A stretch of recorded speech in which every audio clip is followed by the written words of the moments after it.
welcome to the presentation. This is for CG Spectrum. So if you're here for CG Spectrum, you're in the right place. Today, we're going to be talking about future in film and games, specifically how you can achieve that by going to CG Spectrum. Let's check out this next slide, which is basically going to be, drum roll, like a video of our student reel. So please enjoy.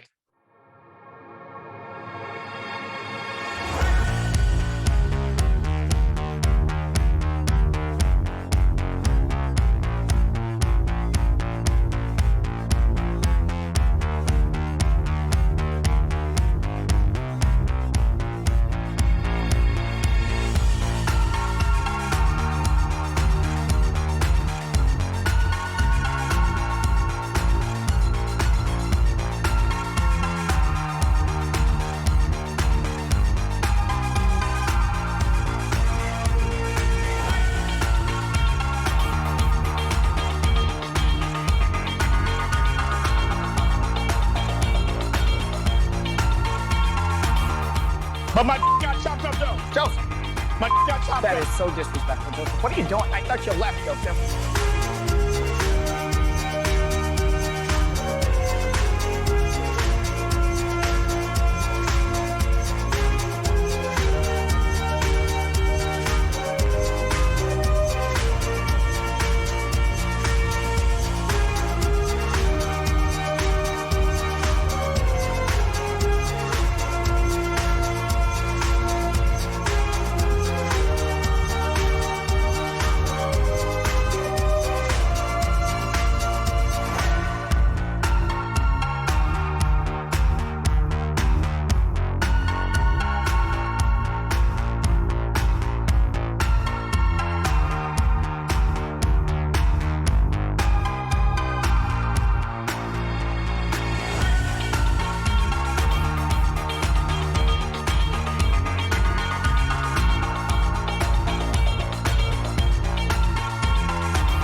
By the way, you know, when you're telling these little stories, here's a good idea. Have a point.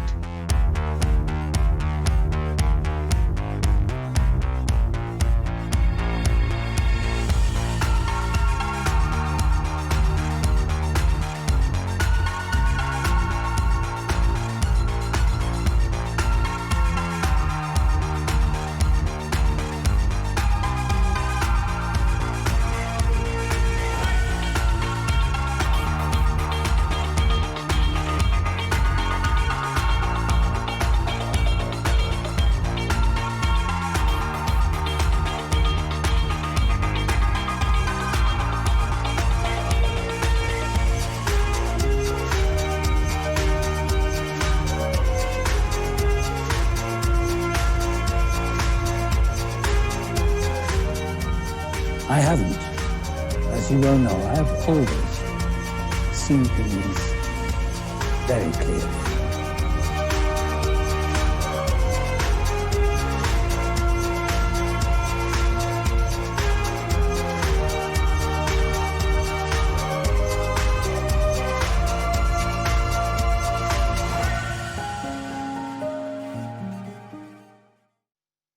That was awesome, right? Now I feel very, very bad about my own skill sets as an artist. Start my video. All right, so now that you saw that, let's kind of jump into things. We'll cover it by talking about who I am, the guy who's going to be talking to you for the next several hours. So my name's Justin Moment. I'm one of the mentors here at CG Spectrum, but outside of that, I'm the creative director for a company called The Rookies, and I'm a game development producer for a studio called Epic Games, which I'm sure you heard. In the past, I've been doing games for about 20 years. I've worked at Disney Interactive, Epic Games, Remoto, Midway Games, Boss for Activision, all of them. So things like Tony Hawk, Kingdom Hearts, Mortal Kombat, I've done it all. And I've been with CG Spectrum now for over a year, and I'm really excited to talk to you guys about this stuff because it's something as me who works in the industry and has been working in the industry, it's really great to see a school that is basically teaching students the way that I, as a professional, would have been training junior artists in my way. So that's who I am, and let's get started. Today, we're going to talk about who we are, what we teach. We're going to hear from some of our heads of departments, such as Daniel Hurigan, Brandon, Scott, Simon, Mark, and Brian Bentley. We're also going to talk to the admissions. Elena will cover that. We're going to talk about what makes CG Spectrum unique, our online community. And we're also going to hear from Maxine, who heads up our career development manager. We're going to hear from our alumni. And then we're also going to talk about the Wacom tablet that you're all probably trying to win. So we'll be digging into that. So a little bit about the school's history. It was founded in 2011. It started by Jeff Pepper and Nick Frieden. And then they basically wanted to prepare film and game artists to get enrolled into studio life. So their whole way of doing CG Spectrum was to kind of like streamline the education that has been out there and make it more suitable for studio life. So that's why I feel like we have such a success with our students, because there is a strong translation from studio right when you start your classes. It then moved to 2017, we got certified with Houdini. 2019, they got certified with the Rookies. In 2021, we got authorized by the Toon Boom Training Center. And just recently this year, we became an academic partner with Unreal Engine through Epic Games, which is a huge thing. Moving along. So beyond just the great staff that works here and all the amazing students that come through the doors, a lot of our graduates actually move on to amazing studios such as 343, Blizzard, Blue Sky, Epic, Moving Pictures Company, Riot, Sony Pictures, Insomniac, ILM, Luma, Ubisoft, Weta, Method, EA, DreamWorks, Blue Sky, and that's just some of them. And it's not that they just get jobs with these studios, it's that they keep the jobs with these studios and they grow and have long careers. So that's something that's really been great with us because once they start to see that the CG Spectrum name pops up with the studios with the students who get the jobs, then they're always anxious to see, all right, show us some more students that you have that are kicking butt.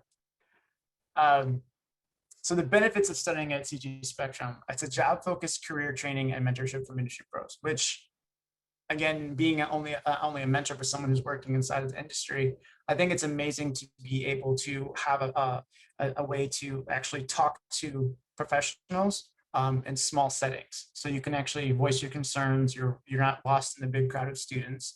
We have flexible class scheduling and payment plans, which is always a must. We have live weekly Q&A call with your mentor and recorded critiques. We have access to for the industry insights and networking opportunities. So tapping into all the studios that we work with.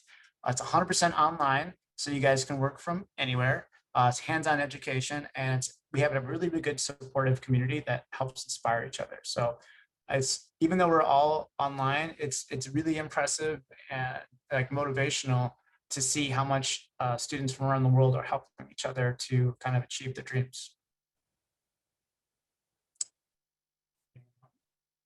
So why should you choose it?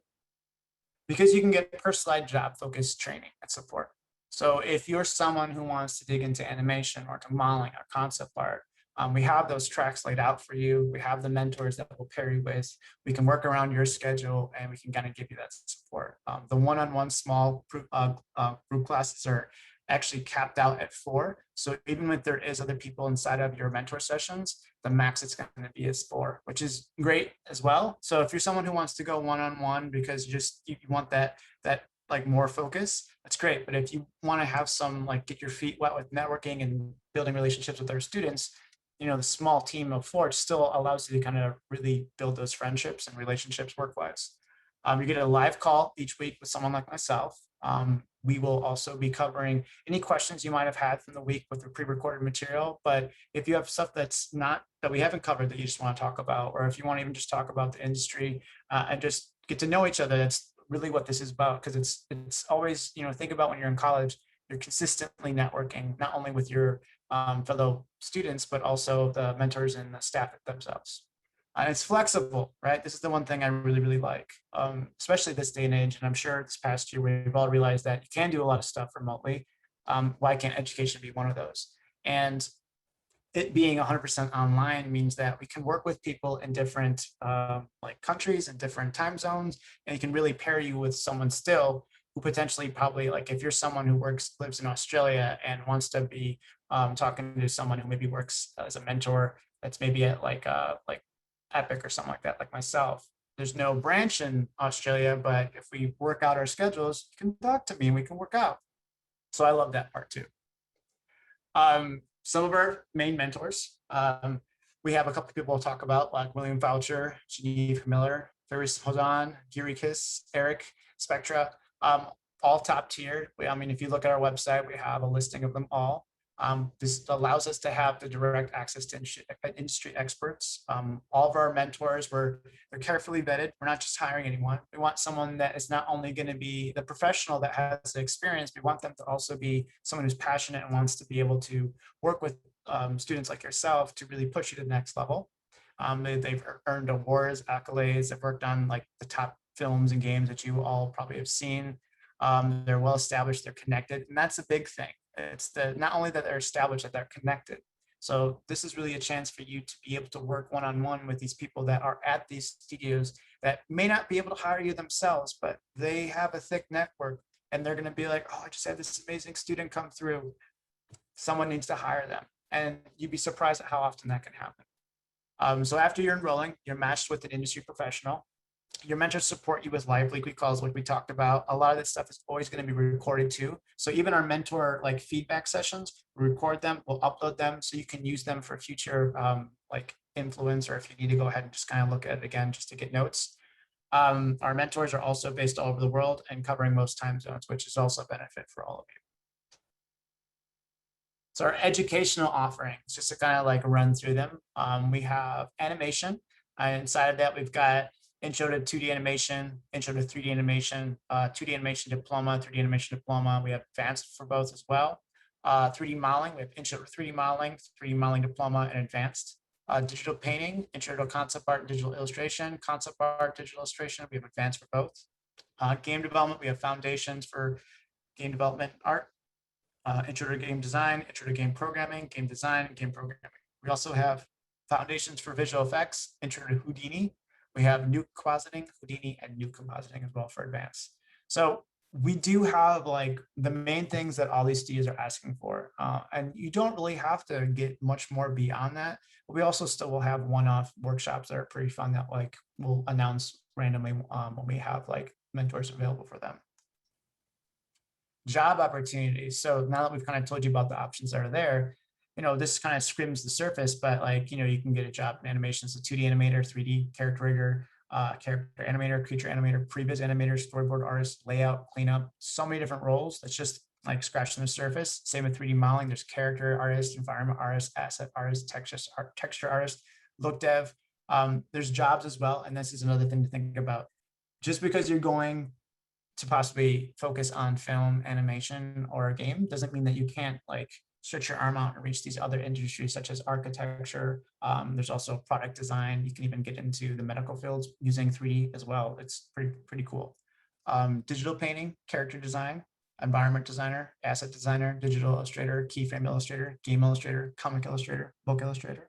We have game development, game design, systems design, level designer, game programmer, AI programmer, gameplay engineer, game artist, 3D character artist, environment artist, asset, more. And then visual effects artist, technical director, compositor, roto artist. I should note that we only have 4, but all of these usually all feed into each other. So the main thing to realize is that if you've ever played a game or seen a movie or animation, just push pause and at the very end of the credits, just look at all the people who've worked on these things. There's hundreds of people that work on movies and games, and it's a very long process. And it's not just a limited amount of people getting hired. So there's plenty of roles out there. We just need to find out the one that is best suited for you. So I'm going to go ahead now and share the screen and talk about Troy. Troy is one of our mentors, main people for game design. And Troy, if you want to take the wheel and kind of introduce yourself. Hi, everybody. So I'm Troy Dunaway, and I'm the head of the game design department, and I'm the one who created the game design program. So I've been designing games now for almost 25 years. I started off in movie visual effects, but moved very quickly into video games, and I was worldwide creative director at Microsoft and EA and lots of other companies. Worked at Ubisoft and Insomniac, Disney, most recently at Samsung, and been basically worked on probably 100 games over the last 25 or so years. So this program for myself has been a passion project, because I've been very involved in writing books and other things over the years to really try to get a lot more knowledge into students about how do you really learn game design, because it's such a cross functional program. It requires a lot of different skill sets across many different areas.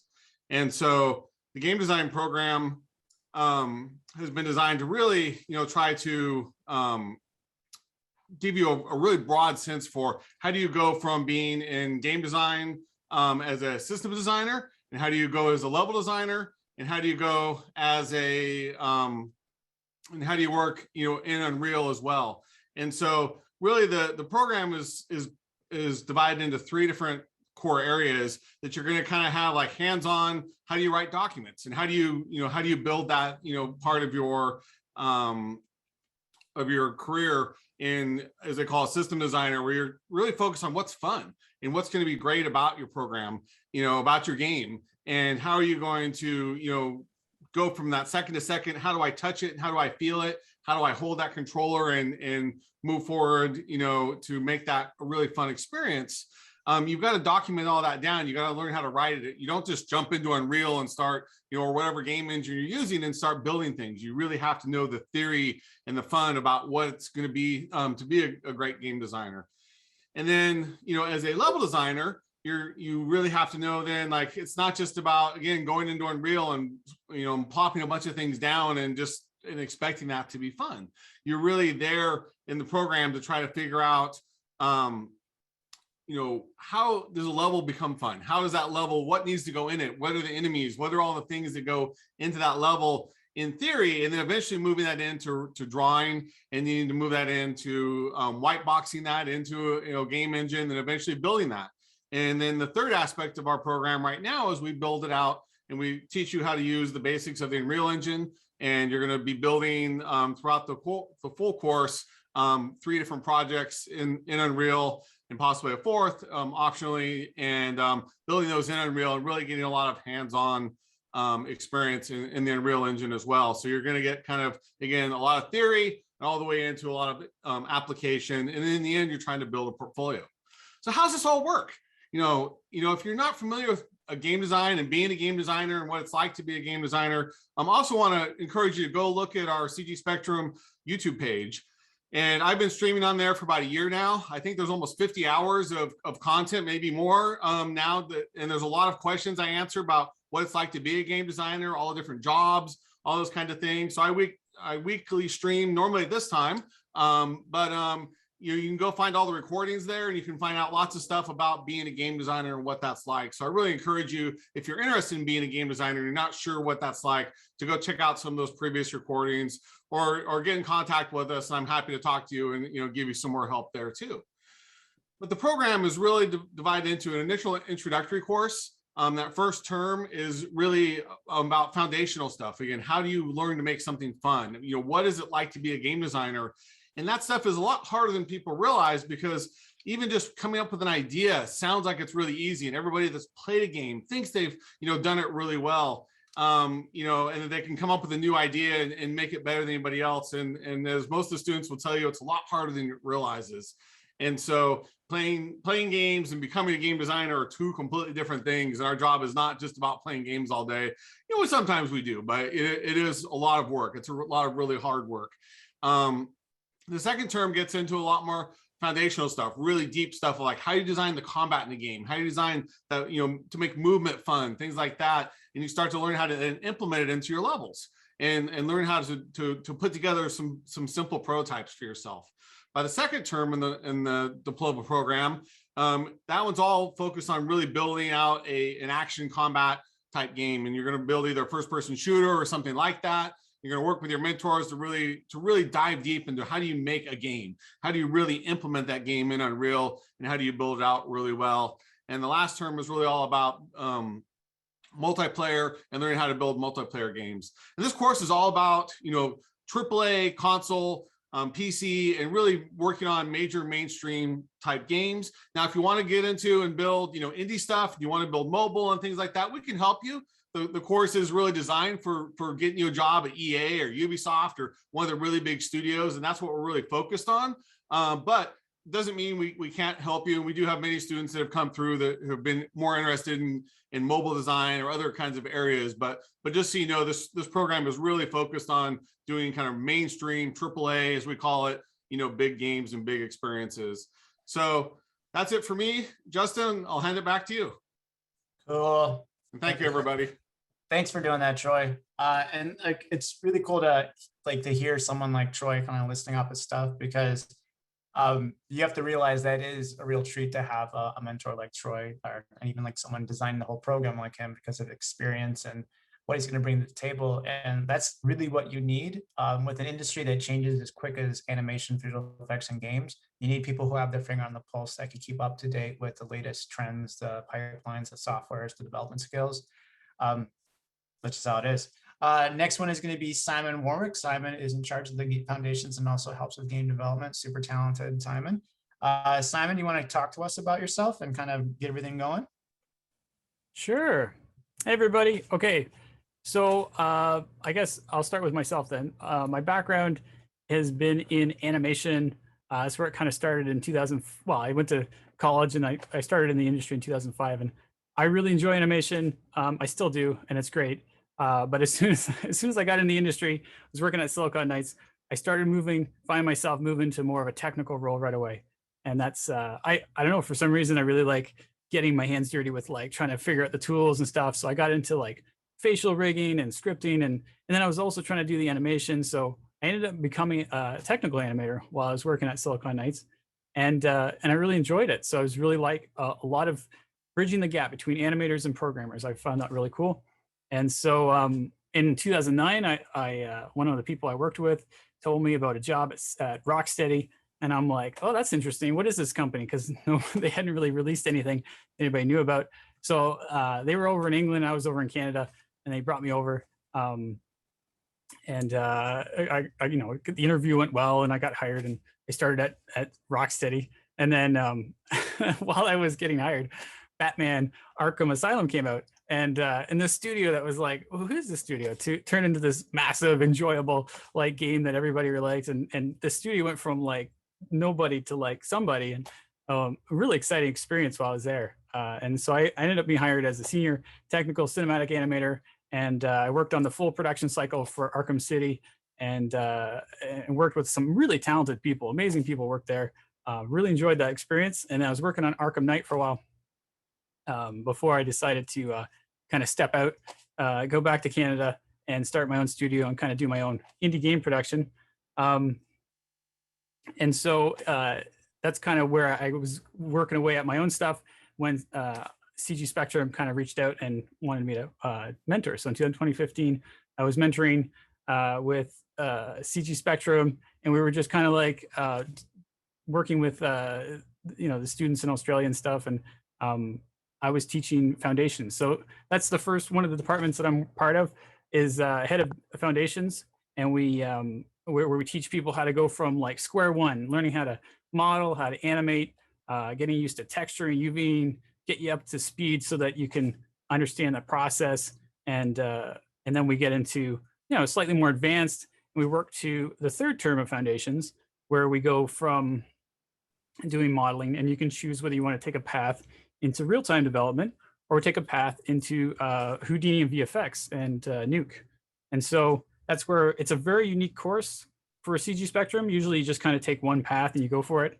Foundations is kind of like you got two different things happening at once, which we don't usually recommend as a school. We're like, we want people to specialize. We don't really want everybody to be generalists, especially in the start, because it's really hard to get, you know, a job anyways, let alone if you've got like, you're wearing like 5 hats and you're trying to like get in the door. But what it's really nice for, what Foundations is really good is it just lets you kind of try stuff out. You can try out, get a sense of what animation's like, modeling. You know, if you want to take the VFX, you get into like Houdini, you get into Nuke. And then if you take the real-time direction, you work with Unreal.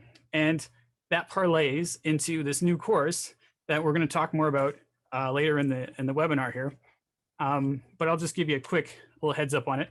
It's this new tech artist course that we're coming out with is specifically for people who want to get into the real-time world where you're doing real-time graphics. And this is, it can be for video games, but it can also be for film and television and like a whole new spectrum of different things. So this tech art course has virtual production in it, which is the Mandalorian and all these interesting movies that are coming out that allow you to do both film in a real-time environment using like big screens that show behind you. And so that's the kind of career path that we're trying to cater towards. And the course is really exciting because we've got like these really talented people all coming together, and we've got lots of studios really interested in knowing who's going through this course, because nobody really knows how to do virtual production right now, and everybody wants to do it. So you're in this extreme vacuum place. So anyway, we've got this course lined up. We got some world building in there, some virtual production, and we have some in the first term is part of what Foundations is going to be. It's this introduction into Unreal and learning how to do, learning how to work in Unreal, but also learning how to rig, learning how to build skeletons, learning how to basically work with motion capture, like working in a motion capture environment. So all these things that complement virtual production, complement world building, are all kind of being put together in this this new tech art course. And like I said, I probably sort of stole the show a little bit earlier on. There's going to be more talking about it later, I'm pretty sure. But lots of exciting stuff going on there. I also wanted to mention while I'm here, we have open sessions in our Slack channel. We have this great Slack community, lots of people. We have like over 2,000 people in there, and lots of social opportunity for students to socialize with each other.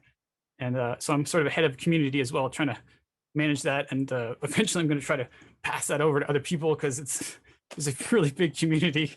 But it's been going really well, very successful.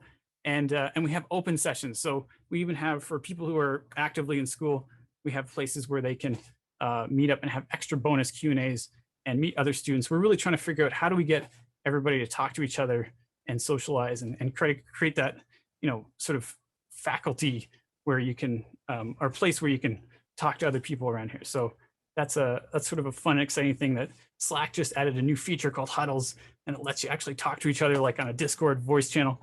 And so we can actually get people to chat with each other all the time. But anyway, that's pretty much all I had to say. I think I probably will stop there and throw it back over to Justin. Keep going here. No, I mean, I think that's one of the, I remember when Rocksteady became, I specifically remember it because I've been working with the Unreal Engine for a long time. And then I think it was up at Activision when I heard of Rocksteady, and I was like, just came on out of nowhere with that one Batman game. And then all of a sudden everyone's like, yep, they're the standard. Everything they did for combat, everything they did using the Unreal Engine, just used them. So that's really cool that you were able to jump over that and work with them. Yeah, it was a good deal. I was pretty happy with it. Yeah, I also like the game a lot too. So speaking of things I like, I'm going to go back over here and basically talked about Daniel from our VFX program. And I think, Dan, you worked on John Wick. That's cool. That's all I want to hear about. It's just, well, like chapter 3, John Wick, all that stuff. And I have a funny Keanu Reeves story one day to tell you. Really? Okay. Hey everybody. My name's Daniel Hurigan. I'm the head of VFX at CG Spectrum, so that encompasses both Houdini and Nuke Compositing. I've been in the industry for about 15 years, working predominantly in film visual effects, but also in games, cutscenes, and just general 3D animation. About sort of 7 or 8 years ago, the industry started to shift towards this new software, which actually has been around for a very long time, called Houdini. And I saw the writing on the wall that, you know, I wasn't going to be able to continue to work. Previously, I was using 3D Studio Max, and I had to change. I had to make a big shift, and it was incredibly difficult to, you know, change softwares midway through your career once you're really comfortable with something. But since I did, I've never looked back. Houdini, you know, has been a real game changer in the industry, but also, you know, in my life in terms of being able to get you know, consistent work, but also to be able to create amazing things. So I am a mentor for Houdini Effects as well. And I also teach a bit of Nuke compositing, mainly aimed at Houdini Effects artists. But as Justin mentioned, I've worked on lots of different film projects, a couple of the John Wicks, the most recent Terminator, Aquaman, Game of Thrones was a highlight for me, doing lots of fire on, I think season 7 it was. And yeah, you know, I just love sharing my experience in film and sharing my kind of approach to learning Houdini, which is a challenging software to learn. If anyone out there has, you know, has attempted it, it can be a really difficult thing to get into. But I sort of, you know, I have a bit of a no-nonsense kind of approach. I'm not super, you know, I'm not super technical. I'm more on the sort of creative side.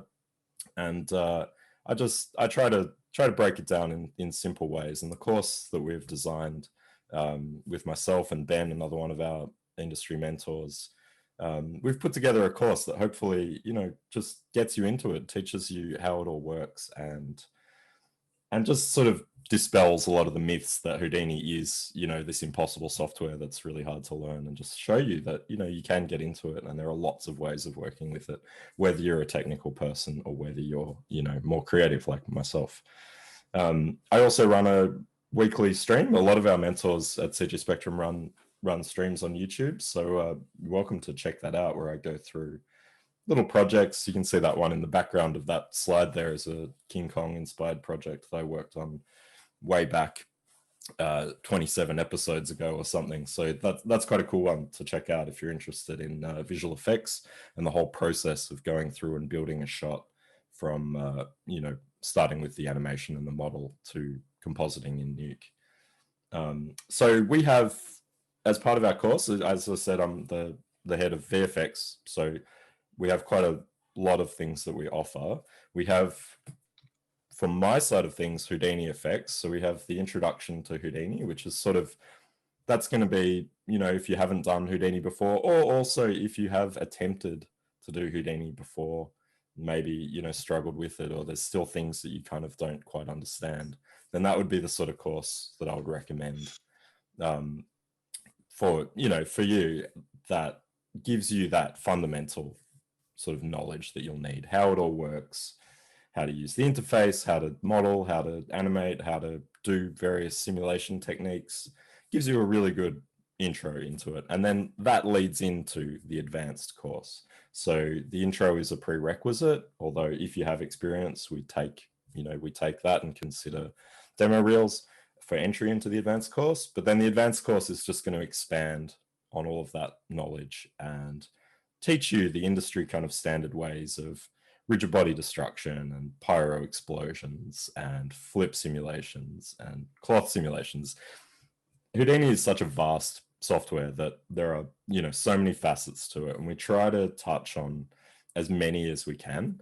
It is more aimed at visual effects in film, but these skills are transferable to every sort of facet of, you know, creation. So whether it's modeling and animation, or whether it's like architectural visualization, or games cutscenes or even real-time work, having those Houdini skills, you know, is going to benefit you in lots of different industries.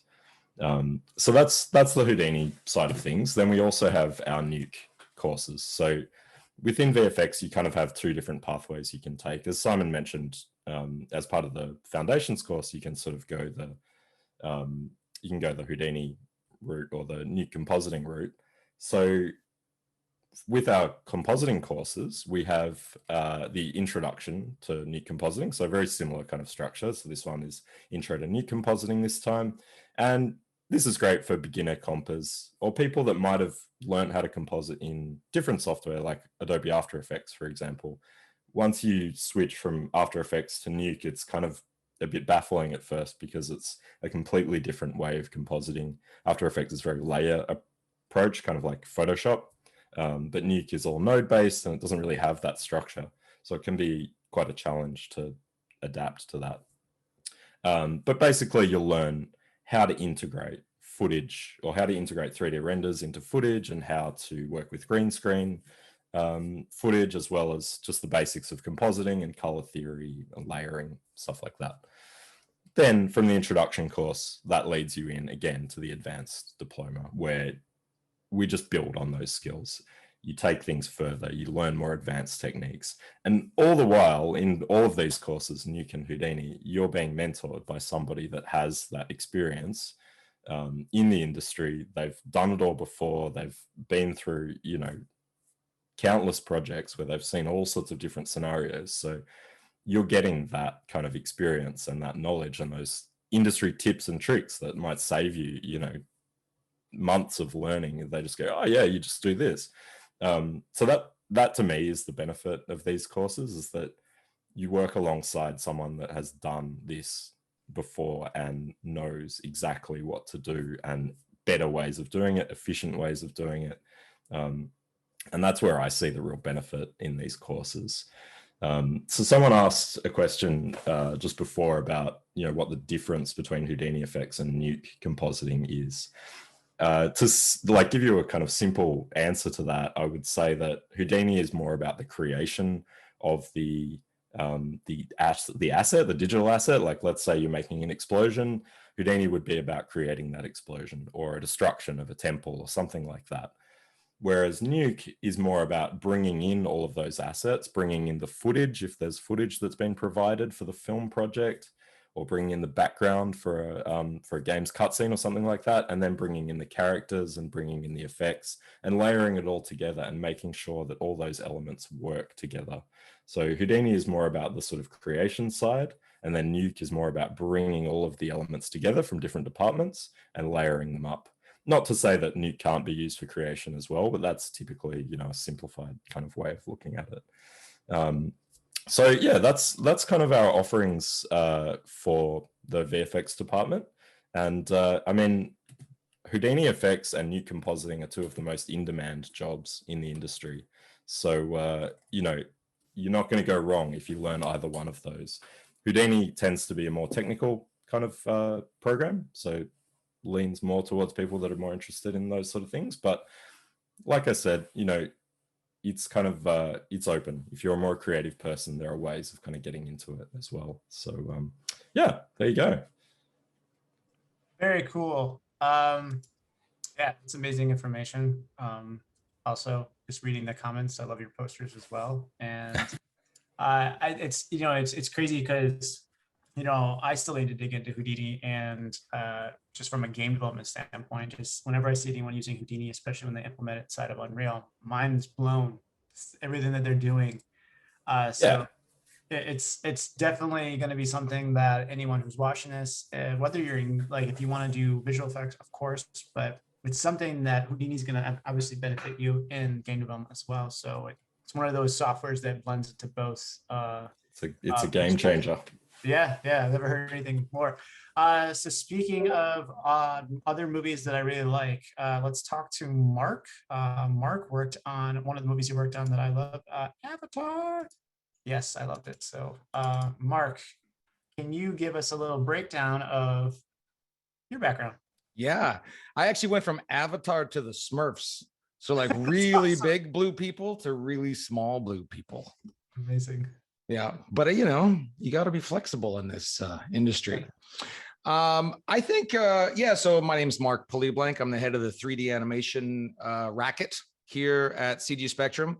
I think my story is a little bit, I don't know if it's unique or interesting, but it seems to help some of you in your journey. It's terrifying to go to school to learn how to do something that's actually quite challenging to learn, because you don't know how it's gonna work out, and you're also saddled with this like extra emotional baggage of like, well, what if I'm making a mistake, and you're spending a bunch of money and you're spending a bunch of time, and the learning curve is, well, it's kind of slow, you know, to ramp up. So I got into this, I was like in my 30s already, and I always wanted to be an animator, and I didn't know anything about animation, but I wanted to be a 2D animator because I doodled on all my books in school. But so I tried to be a 2D traditional animator, and I sucked at that. So I had like a tax return. I was working as like this guy who made like boxes at this company in Vancouver. And with my tax return, I bought my first computer ever in my 30s. And I said, how do I use this thing? And somebody said, go to the start menu. I'm like, what is that? But you know, I dug into it, and I got it figured out. And a couple of years later, I landed my first job at a studio in Vancouver called Rainmaker on the first Garfield movie. That's the thing that your parents made you watch when they're trying to make dinner or do whatever else they do. So from there, like I just kept working on it, and I went on to be an animation supervisor. I got invited out to Weta Digital in New Zealand. So I moved out to New Zealand for a couple of years, and I worked on Avatar and Tintin, and then I worked at Sony Animation in Vancouver. Moved back to Vancouver. I was the head of the animation department at what was it called? Goldtooth Creative. We did cinematics for video games and trailers and things like that. Somewhere along the line, my very good friend and former teammate Nick Frieden told me he's started this school, and he said he was about to teach a class, and he said, "What? Can you give me some advice on teaching an animation class? I've never done it before." So I said, well, the thing to realize is that more than teaching how to animate or any of the fundamentals, which is all important, but what you're really doing is you're what I call peddling enthusiasm. The whole secret to getting good at something is just to do a lot of it. So, you know, so I started to talk to him about like, you know, motivation is really important, especially when you're trying to do something that you want to be good at, but you're going to be bad at it for a long time. You're going to be getting all this information back from your efforts that's just going to reinforce this idea that you stink at something you want to be really good at. I know, because I did it too.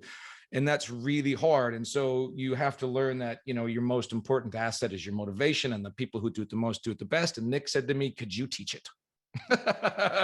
So I said, sure. And I'm not sure, but I think I'm the very first person to be hired at CG Spectrum. So that's kind of my jam is you come to me, I look at your work, you tell me all of the things that are hurting your feelings. And I hear you, and I give you real advice, and we discuss what we could do to make your work better. And we protect your motivation. And for years, you know, I've worked in studios, and I'm currently a lead animator on a production right now that I can't mention. And what I do is I come in the morning, and I look at animators' work, and I tell them what's working and why, and what's not and why, and then we discuss how to make it better. And hopefully, my efforts make it better. That's what we're going to do. It seems to work out pretty well. That's my spiel. 30s is the new 90s, I've heard. Yeah, it is. And it's really cool to hear. I mean, I think that's a big thing I've seen with a lot of people I work with too. There might be people who are always wondering, because it is scary to transition into new industries. Dealt with people in the past that have come from medical fields that want to go into these industries, that have come from like psychology want to go into these things. I've dealt with people who are like construction that want to try doing these things. And the biggest thing I can always say is that the technical stuff is difficult. Yes, if you stick with it, you'll learn it. But you have to remember that studios are hiring you for more than just your technical skills. They're hiring you for your communication, your organization, your teamwork, your traditional skills, all other stuff. So even if you don't have that background of working in visual effects, animation, or game, I guarantee you the years that you spent working at these other industries has prepared you in other ways that you may not even realize. So it might be scary to try jumping into something new, but when you're working on things that you actually love doing, it doesn't feel like work. It's definitely worth it. So let's move on to the next one. Brian Bentley is not here, but I'm going to go ahead and share the screen. Brian is our head of 3D modeling. Brian is a rock star. He's over at he's worked at ILM San Francisco on Rango. He's over, I believe, over at Singapore, Hong Kong right now. But he's over at Singapore right now. ILM. He's worked at Jim Henson Company with him and Hughes. He's worked on the Golden Compass, the Chipmunks, Hulk, Transformers, Pacific Rim, Warcraft. So his specialties are 3D modeling, rigging, creature effects, Python programming, rigid simulation, all that fancy stuff. So since he's not here to talk, I'm going to talk because I'm also one of the mentors for 3D modeling.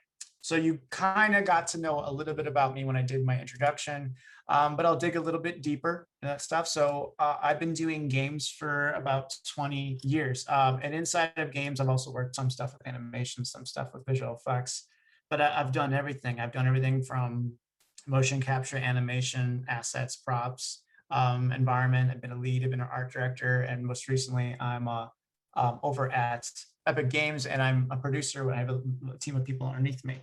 So the biggest thing I can kind of tell you about modeling, especially as it works between visual effects, animation, and video games, is it's kind of like, it's like sculpting, but in digital, in 3D. And obviously there's programs that you'll learn, such as ZBrush, which is truly sculpting in 3D. And then we're also going to really hammer hard on things like Maya. If you can understand not just how to visually build something in 3D, but we're going to talk to you about how to unwrap it, how to paint textures on it, how to create those materials, how to get everything all rigged up and set. It's really fun for me, especially when I got into it, because I come from growing up and working on a farm and doing construction to doing this for a real, like my whole career has been fun, because I like seeing how things are built and why they're built. And being able to do that transition and like build things in my head, worlds, has been amazing. I've worked on a bunch of the Mortal Kombat games. I've worked on a bunch of the Tony Hawk games. I've worked on Kingdom Hearts stuff. I've worked on Marvel stuff. I've worked on Star Wars stuff. It's been a pretty cool transition. And lately I've been at Epic for several years now, and can't really say what I'm working on, but I can say that it's pretty insane. And the one thing I'll say is, I see a lot of questions coming in about specifics about what if I do this, how I do this. One of the things I'll always say about anyone coming into these programs, it really is on you and what you bring to the table. And I'm not talking about skill, because that's why you're here, to help us teach you the technology to ramp up your skills. But if you're someone who's passionate and you're patient and you're persistent, you're going to do great at this school, because it does function more where we're giving you kind of like the keys and putting you in charge, and you're driving and you're on the road. We're here to help you make sure you're going in the right direction. And the support that the school has is, there's so many different ways that you can get support. Simon mentioned our great Slack channels, our open sessions. I run an open session each week, and everyone's here to really like help everyone else succeed. But it really comes down to you and what you want to do. And it's okay not having an end goal, but if you come to the school and have more of a focus on what you want to do, it makes our job as mentors even easier, and it makes you have more of a direct path to your end goal as well. But it's been pretty fun. I mean, I'm not gonna lie, I've worked on like easily 25, 30 games, and I have had fun doing it. I went to school, and I went to art school, and I remember everyone saying when I went to art school, like, "Oh, you're not going to make any money," and my parents being like, "Are you sure you want to do this?" It's been 20 years. I can honestly say I've never been laid off once, which is amazing. So those of you who are worried about that aspect, but it is hard work, and I want everyone to understand that there is that fine line between, like, is this a passion or is this a hobby? You need to kind of identify that yourselves, because when you get into what you're doing, you need to have that focus and that drive to push you through things. And one of the best things you can have, besides being amazing at being a teammate, is, you know, every single year there's new software, there's new hardware. You're going to be on new teams. You're going to have new projects, new project briefs to learn from. So you just have to look at education as not, I have to learn to, I get to learn this. It's exciting. I know we were talking about like transitioning to Houdini before, and it's the same thing. Like, you know, we just like started sharing Unreal 5, which is another amazing engine that's being used for game development, for architecture, for product design, for visual effects, for everything. And, you know, it's been fun learning more about it. We just released like MetaHumans not that long ago, and it's just all these softwares that pop up. It's really amazing to be able to get these tools and even having schools like CG Spectrum that allow us to be as mentors. Like, I'm actually excited to go into my mentor sessions and be like, oh, I worked on this today. I want to show you guys what we did. And because it's not that we're not just telling you what to do and how to do it. We're also telling you how we're actually using that exact same skill on a daily basis at the studios that we're currently working at as we talk to you. So it's it's not really like a guesswork. It's like, no, this is what you need to do. And we're telling you what we need to do, because it's not just us doing it, it's all of our mentors. We're doing the same thing. We're talking to everyone else. So it's really great to be able to do that stuff. And when it comes to modeling, you know, we're going to be covering like a lot of things in terms of just being able to get familiar with the interfaces of all like programs like Maya and interfaces with like programs like Substance Painter and ZBrush. We're going to get you feeling good about not only creating just basic assets, but getting in there and creating more complicated things. Characters, props, environments, being able to actually take scenes and have multiple props inside there, set dress, set lighted. It's pretty fun to be able to see how at the end of your time doing these modeling tracks, that you'll be able to build real worlds when you started not knowing how to use the program at all. So yeah, it's pretty cool. But yeah, so let's move back on to this one. Let me go ahead and share my screen. Let's jump back down to one of our mentors here, and his name is Brandon. So let me go ahead and share my screen. And Brandon, would you like to tell us about yourself? Absolutely. So I'm the head of department for concept art and illustration. My name is Brandon Ramkin. I've been a concept artist for many years now. I got my start at EA. I moved to a studio owned by Activision after that. I moved to another studio where we worked on a Capcom game, and then I moved into some mobile with a Japanese company called Gree, and then I went into working on some work for Disney Interactive. So just to talk a little bit about the program that I've been answering some questions already in the question and answer tab. We get a lot of people asking, you know, should I go into the intro course or the advanced course? What is the illustration? Should I take both? So just to kind of demystify a little bit of that for you guys, the intro course is really, really valuable, even to people that feel like they want to kind of dive into the more advanced stuff already. Sorry, I've got a little bit of a chest cold. It's not COVID. The intro course really gets us a firm base in our fundamentals, right? That gets you going, gets you kind of used to using the programs that we use. I mean, it's mostly Photoshop for the painting and drawing. And then we start to actually get into the principles of concept art and illustration, at least the kind of basic principles of that stuff, like composition. We get into, sorry, looking at my board here.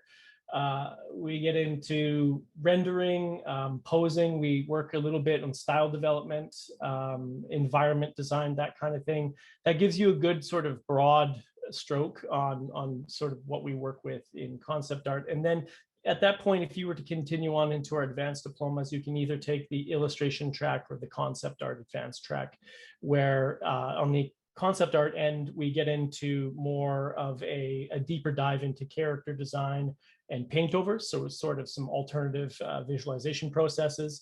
We do get into some 3D, some light 3D work with ZBrush Core and Blender. This for concept artists is more of a drawing aid.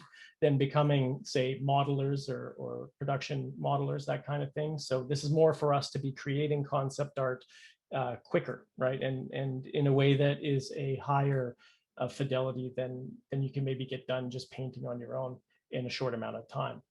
In our at the end of the advanced course, we use that whole time to work on portfolio development. So a lot of that is self-directed for the students if you want, but your mentor is there to also make sure that you're directed in the right, that your energies are directed in the right direction, to make sure that you get a good run into your portfolio development. Now, if that wasn't what you wanted to do and you're more interested in illustration, then we go into the illustration advanced course, where you learn about a little bit of the history of illustration to kind of establish sort of what the different contexts of illustration are. And then we go into some more advanced representations of composition and lighting and that kind of thing. Then we, in our second term, we work on different contexts of illustration, like card art. A lot of people are really interested in, say, splash art that you'd see in that's produced by like Riot Games, right? League of Legends, that kind of thing. We get those really kind of flashy key shots. That's a lot of what the difference is between concept art and illustration, is the amount of time and the quality of finish, and also the end product. Whereas the illustrator is creating an asset that people will see, the concept artist tends to create assets for a development team to use almost as a blueprint. So the illustrators take a little bit longer. And so we do allow the students to have longer amounts of time to work on their projects. And again, the third term is to make sure that they can spend a large amount of time on their portfolio pieces there. So that's just sort of an overview of the programs that we have in the concept art and illustration diploma programs. I'm repeating myself a lot. And so, yeah, there's so much there. There's so much there. As you've heard, Penny is one of our all-stars who's going through it currently. And I mean, at that point, there's probably a lot of questions that people would have there. But I really believe that these programs and our branch into illustration and concept art are a great resource if you want to become a concept artist. As Justin said, though, it's not like we're teaching you to be a pipe fitter over the weekend, right? You can't just get a diploma and then we deem you a concept artist. It takes a lot of effort, a lot of time to become a concept artist, right? There's a lot of people out there working currently that you would have to compete with. And so you have to bring your skill level up to par with them to be able to compete. Now, that shouldn't turn you off of doing it, right? Because if you're going to not do that and maybe go and work at a bank, you still have to put in the hard yards to be climbing up the ladder in that case. So would you rather be working at a bank or painting and drawing for money, right? I think I know the answer to that. So it is about putting all of the effort that you can in. Even if you come into these courses in the intro course and you feel like, oh, well, my skills are really rudimentary. It's about putting all of that effort in, and potentially when you leave the course, you may not be employable right away, but you'll be set up in the right direction to continue to develop those skills and replace your old portfolio pieces with even better portfolio pieces and get better and better, and then potentially get that job once you're able to apply. We do have an amazing channel there. Our general DigiPaint channel is just going off every day with people giving feedback all the time.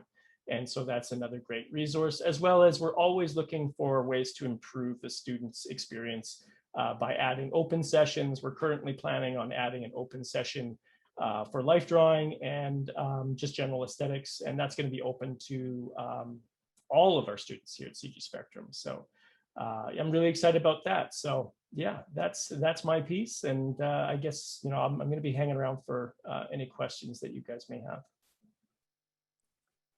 Cool. Thank you so much for all that. And then, yeah, I mean, I think you mentioned something, Brand, that I really, really want to talk about too, is it's if you're willing to be uncomfortable not knowing something, which is usually what some people feel. They feel anxious when it's a new program, new software, or new skill set. Or the minute I say, hey, you have to be able to draw. And I've seen that in the chat a lot. The question is, should I be able to draw? My answer is always going to be yes. You should be able to draw if you're being, I feel like you should be able to draw if you want to be a gameplay programmer, like if you want to do animation, anything.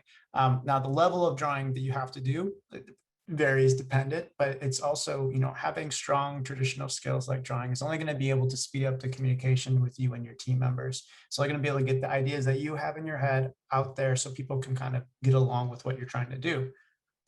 We're going to go over to this and we're going to talk about the Wacom Cintiq. So a big part of probably why some of you are here as well is we want to talk about the Wacom Cintiq 16. It's got a creative pen display to help you, and it's HD. It's got the super responsive Pro Pen 2. It's got 8,192 levels of pressure sensitivity, which is pretty nuts.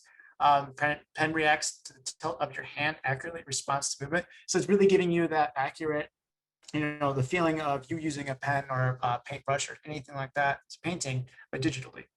So it's got 1920 by 1080 HD full display built in for creativity. The anti-glare is amazing, and same with the reduced parallax. So the parallax, that's when you're on a screen, you can actually see the screen below it, and there's like a little bit of delay. This doesn't have that. Oh, so good. Same with that anti-glare. So it's durable, scratch resistant. If anyone ever had a cat or a dog or anything that's been scrolling across their Cintiq, they'll tell you about it. You never need to charge the pen. It's got electromagnet resistance.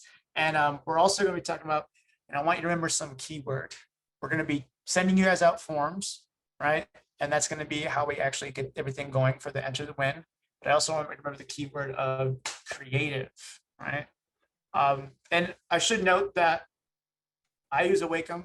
I wish I had a Wacom Cintiq. I've used them before. They're amazing.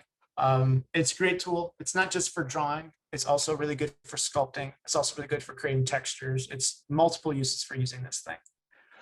So beyond that, we're going to talk about is we're going to have Elena jump on and start talking about questions that you might have for admissions or any application process. Are you ready to take it away, Elena?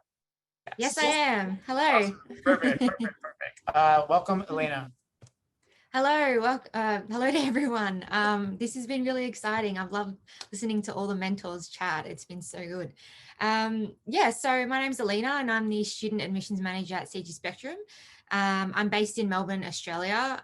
Also in the admissions team, we have our course advisors, Jan and Brenda, and together we manage the inquiries and the applications that come through the website. So if you are interested in applying or you just have some questions, it will be either myself, Jan or Brenda who will respond to you. Yeah, so just going through the application process, students can apply by heading to the Apply Now page, which is located in the top right corner of the website. Once that application form has been submitted, we aim to respond within 3 to 5 business days. Alternatively, you can head to any course page and fill in an inquiry form, and we'll be happy to answer any questions you may have before applying. Just prerequisites. Now, for every course, the video tutorials are recorded in English, and at this stage, they don't include subtitles. Therefore, students are required to understand spoken English as well as written English in order to communicate with fellow students on our internal chat network. Students must have a good working computer and a stable internet connection, but the computer can be a PC or a MacBook/iMac. We don't expect you to go out and buy a brand new computer. It's also expected that students know how to use the basic functions of a computer, such as navigating the interface and be familiar with how to download programs and things like that. So they're just some of the prerequisites. Now, we do get very specific questions from students that want to know exactly what is required for certain courses. I would be here all day if I had to go through every single one. So the best thing to do is just shoot us an email and we can go from there. Prior knowledge and portfolio requirements. If you have any prior knowledge of a particular area and wish to apply directly into an advanced course, you can send us your current portfolio, website link or demo reel, and we'll consult with one of the course mentors to assess your eligibility. So we'll have them have a look at it, check out your skills, and then we'll advise you on which course would suit you best. We often have students ask what they need to include in their portfolio, and we advise that they include anything that's been created recently, as it gives the mentors a clear indication of your current skills and your abilities. So we don't advise including anything that you might have done maybe 5 to 10 years ago, because obviously the industry's moved on, programs have changed, expectations have changed. So we ask for work that's really recent. And just note that even if you do send us a portfolio, that doesn't imply automatic acceptance to an advanced course. It just means that, you know, you're being considered. So next is accreditation. And we do get this question quite a lot, especially because our head office is based in Australia, but CG Spectrum is a private college. Therefore, our courses are not officially accredited in Australia. And from our understanding, this would affect accreditation internationally as well. However, CG Spectrum is certified through the Rookies. Rookies certified schools are independently reviewed and assessed by invite only, ensuring only the very best schools are accepted, and the accolade remains exclusive. The accolade is a quality mark which identifies the schools that offer the highest quality education and are best suited to prepare students for a career in the creative industries. So I think that's just as good as being registered or accredited with a training organization, because we love the Rookies. Financial aid, scholarships, payment plans, and fee payment. Unfortunately, we're not affiliated with an accredited body, which means we are unable to offer financial aid and we cannot accept grants at this stage. We don't offer scholarships by request, but we ask that everyone subscribe to our mailing list to get any updates if we have any future scholarships available. For each course, we have payment plans. We have a 3 payment plan option available for all of our courses, from upfront payment with savings of 25%, as well as per term and per monthly payment plans. And students can pay for their tuition either via bank transfer or PayPal. So that's it from me. I will probably have a lot of questions that I can answer in the Q&A, but that's just a brief breakdown of the admissions process. Perfect, thank you. And I should note, I work for the Rookies, and those of you who don't know what the Rookies is, it's a way that we've kind of started up to bridge the gap between studios and schools, and having schools like CG Spectrum that are working directly with us. It's great because it's basically the Rookies is pulling from I think we have over 250 studios around the world, visual effects, animation, all their stuff. The bigger ones too. It's not just smaller studios. We have a good variation around the world, and we're constantly working with them to make sure that what was being accredited and what is being looked for is like up to date. Which is, again, like we kind of mentioned, the animation, visual effects, and game development industries. They move in kind of like just they change so fast that you have to have more of a flexible, dynamic way of planning your schools. And that's another benefit that CG Spectrum has, is just being able to go with the flow like that. Yeah, exactly. All right, thanks, guys. Yep. So we're gonna watch a quick video on how all this works, and then after that, we'll dive back in. If you're looking to turn your creative passion for film and games into a successful career as a digital artist in the entertainment industry, choosing the right school can be a challenging decision. But imagine if you had access to industry mentors who have worked on blockbuster films and best-selling video games, supporting you every step of the way.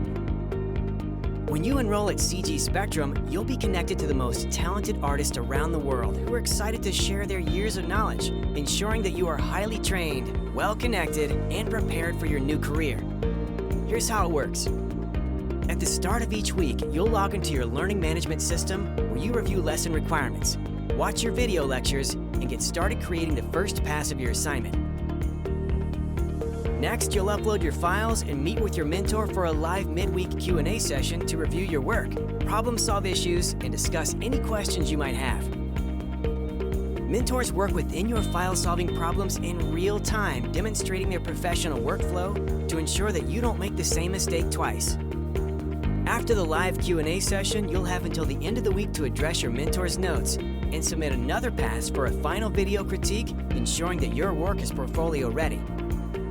During your time at CG Spectrum, you'll have access to a curriculum designed by industry-leading artists, custom created video content and supportive materials, as well as free educational software, access to our student learning portal and online community where you'll get feedback on your work and grow your professional network. By the end of the course, you'll have learned the skills necessary to produce a polished professional portfolio and have the confidence in knowing that you have what it takes to succeed as an artist in the film and game industry. So if you're interested in becoming part of the next generation of production-ready artists and joining alumni at major studios all over the world, let us help you find your pathway to success. To be the best, learn from the best at CG Spectrum. That was great, right? Does it make sense though? I mean, everything they're doing is it's going to be you being self-paced. It's going to be you looking at this amazing quality content that we have, meeting each week with not only our mentors, but there's all those open sessions we talked about. You can rewatch things if you get stuck. To me, it's I prefer that type of education myself. That's how I always go back and learn. Is because I don't know about you, but some days it's hard for me to focus. So if I'm watching something, I can rewatch it several times. And if I get stuck on anything, that's the questions that I bring to my mentor sessions, and I want to have those answered. So it really is a great way to kind of balance out and have a full, well-rounded education, in my opinion. All right, so let's go back to here. So I want to hand this over now to Maxine. She's our career development manager. And Maxine, would you be so kind as to explain to them what you do and how you do it? Yes, absolutely. Hi, everyone. My name is Maxine Schnapf. I am the Career Development Manager here at CG Spectrum, as Justin said. I recognize some of you here in the chat already, some of our current students. It's awesome to see you. And so I just wanted to kind of give a little brief introduction of who I am and where I came from. So basically my whole job here at CG Spectrum is to help students get a job. So I start from the beginning and I host new student orientations to make sure that people really understand what they're getting into and how to make the most out of their time here at CG Spectrum. And my background is primarily in visual effects. And so I've worked at a couple of different visual effects studios from places like Technicolor, Mr. X, Deluxe Animation, and more. And I've also worked at some smaller advertising studios and stuff in the past. I've worked at on some really awesome movies like Blade Runner 2049, Guardians of the Galaxy, 3 Star Wars films, the newer ones, not the older ones, I'm not that old, Spider-Man Homecoming, Doctor Strange, and also quite a few different smaller Canadian content. I'm from Toronto, Canada, and so I have worked on a lot of different smaller TV shows and Canadian content here as well that I'm really proud of. So I just wanted to kind of talk about some differences in the industry and how we can help set you up as a student here by taking our courses. So first we have here is some data that we've received from Side Effects, which is the company that creates the program called Houdini. And so here are some various ways that Houdini is used at visual effects studios. And so we can see here how they're using this program now. And in yellow, you can see how some of these visual effects studios are planning to use Houdini in the future. So this is great if you're thinking about getting into the industry, but you're not really sure what area to go into. You can really see some of the trends changing. As we've mentioned before, from many of the mentors that have talked already, the industry is changing all the time. And so one of the best parts of our school here is that we are also constantly changing and improving our course content.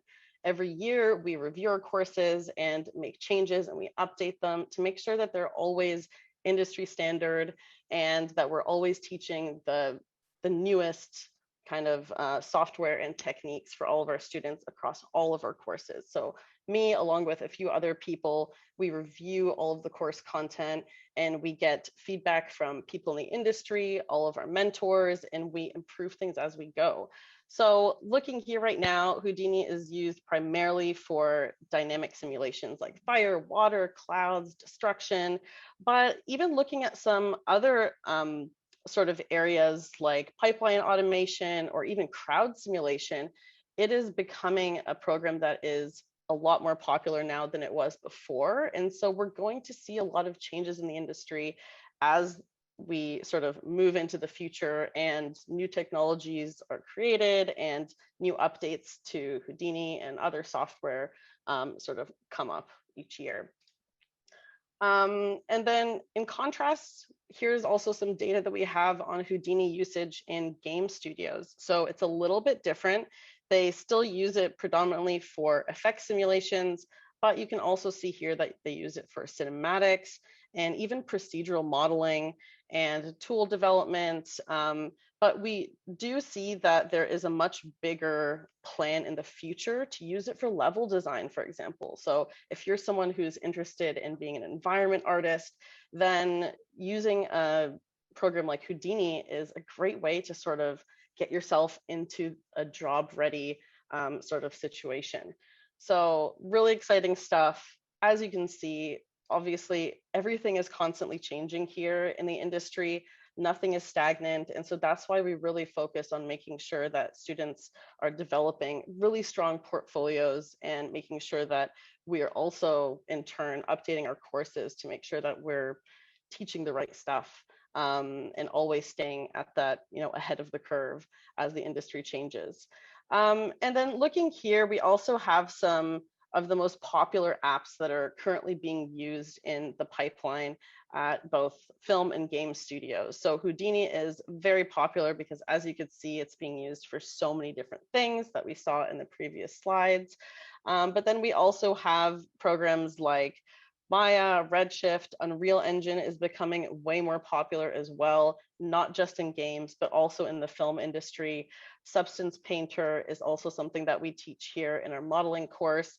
So that's also going to set you up for success and make sure that you have the skills that you need to get those jobs that people are looking for. So moving on, I just wanted to talk a little bit about what makes CG Spectrum unique. So I mentioned it a little bit earlier in the chat. We're talking about the Slack community. You might be wondering what that is. And so we basically have this huge community. There are over 2,000 people in the community right now. And it's comprised of current students, alumni students who have already graduated, mentors, and then also full-time staff and support staff like me. So if you think about it, 2,000 people, that's a lot of people that you can talk to without having to go to an in-person event. Like a lot of times in the past, people would have to go to something like GDC, pay a lot of money for a ticket. It's pretty expensive, and some people don't have the means to fly to a different country just to go to an in-person event. So many of our students are located all over the world. So to have a community like this, where you can talk to other students and professionals and mentors who work in the industry at big name studios, is invaluable. Since I started working at CG Spectrum, this is probably one of my favorite resources. And I think it is a huge bonus that you're receiving if you become a student here. So not only can you chat with people, but we also share information about jobs, internships, and contests. I'm always in there sharing as much information as I can. We also host live events about career opportunities. So I have hosted events with studios like Epic Games in the past, The Focus, which is a recruiting company that hires for MPC, Mr. X, and Micros Animation, among other awesome studios that are hosting with us. And we're also planning on some more events. So I have some events planned this year with ILM, for example. And so we're really excited to continue hosting some live events and webinars, and we announce them all in our Slack community. We also have jobs boards. So one of the most common questions I get from many students is, how do I look for jobs? Where do I look for a job? It's hard. There's a lot of websites out there. So in addition to giving people other resources when I talk to them one-on-one or within our classes, we also have job boards on our Slack community. And so you can search from all these different countries, and we have them broken up by field and department. So if you are a modeling student, for example, you can look at just the modeling job board, or you can take a look at some of the other ones if you're someone who knows a little bit of animation and a little bit of modeling. So there's a lot of opportunities out there for you, and they are updated daily. It is amazing. And then one of the things that I like the most about our Slack community is our ability to actually share work with other people. So as you're learning here, one of the first things that I talk to students about is to sort of unlearn this idea of being at a traditional school. So normally when you go to a regular college or high school, you have a due date for your assignment and you work on your assignment until it's due, sometimes the day before. And once it's done and it's handed in, that's it. You get a mark and you pass, you fail, you might get some feedback, you might not, and that's it. Whereas here at CG Spectrum, we really try to mimic the environment of a studio. So it's all about sharing your work often, not just when you're done, but as you are, in progress, as you get started, as you do some sketches or block stuff out. And so being able to share your work with others, and not just other students, but mentors too, and get feedback from people is so valuable, because it really helps you improve yourself as an artist much faster than if you're just alone in your own bubble at home trying to follow tutorials online.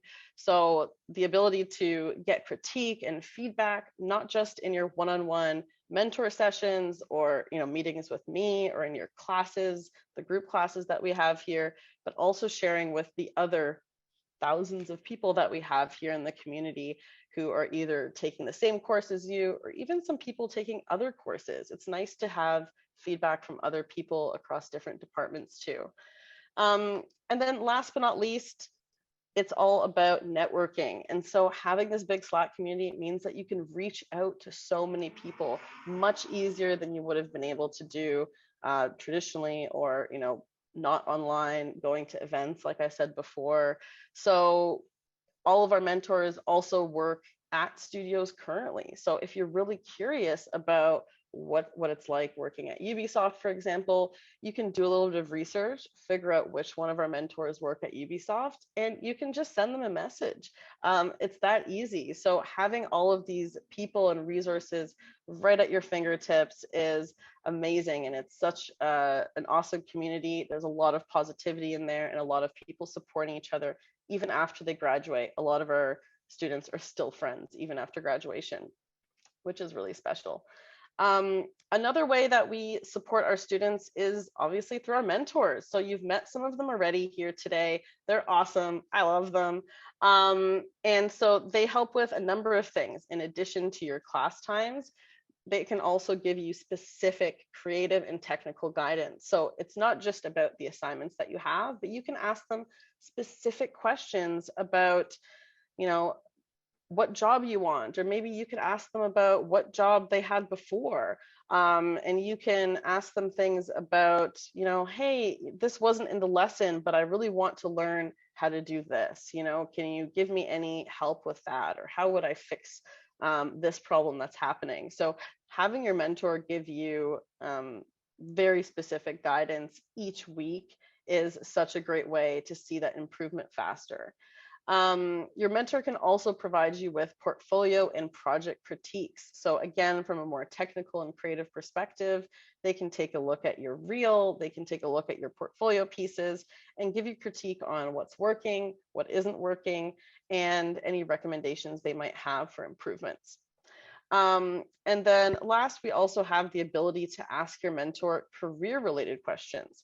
Obviously, I am here as the career development manager to answer any job questions, but it's also important to talk to your mentor about it, because they're the one that are doing, your dream job right now. So asking them about what their first job was, how they got into the industry, how long it took them to go from junior to mid to senior, you can ask them these questions. You don't have to just stick to the assignments and talking about the assignments each week.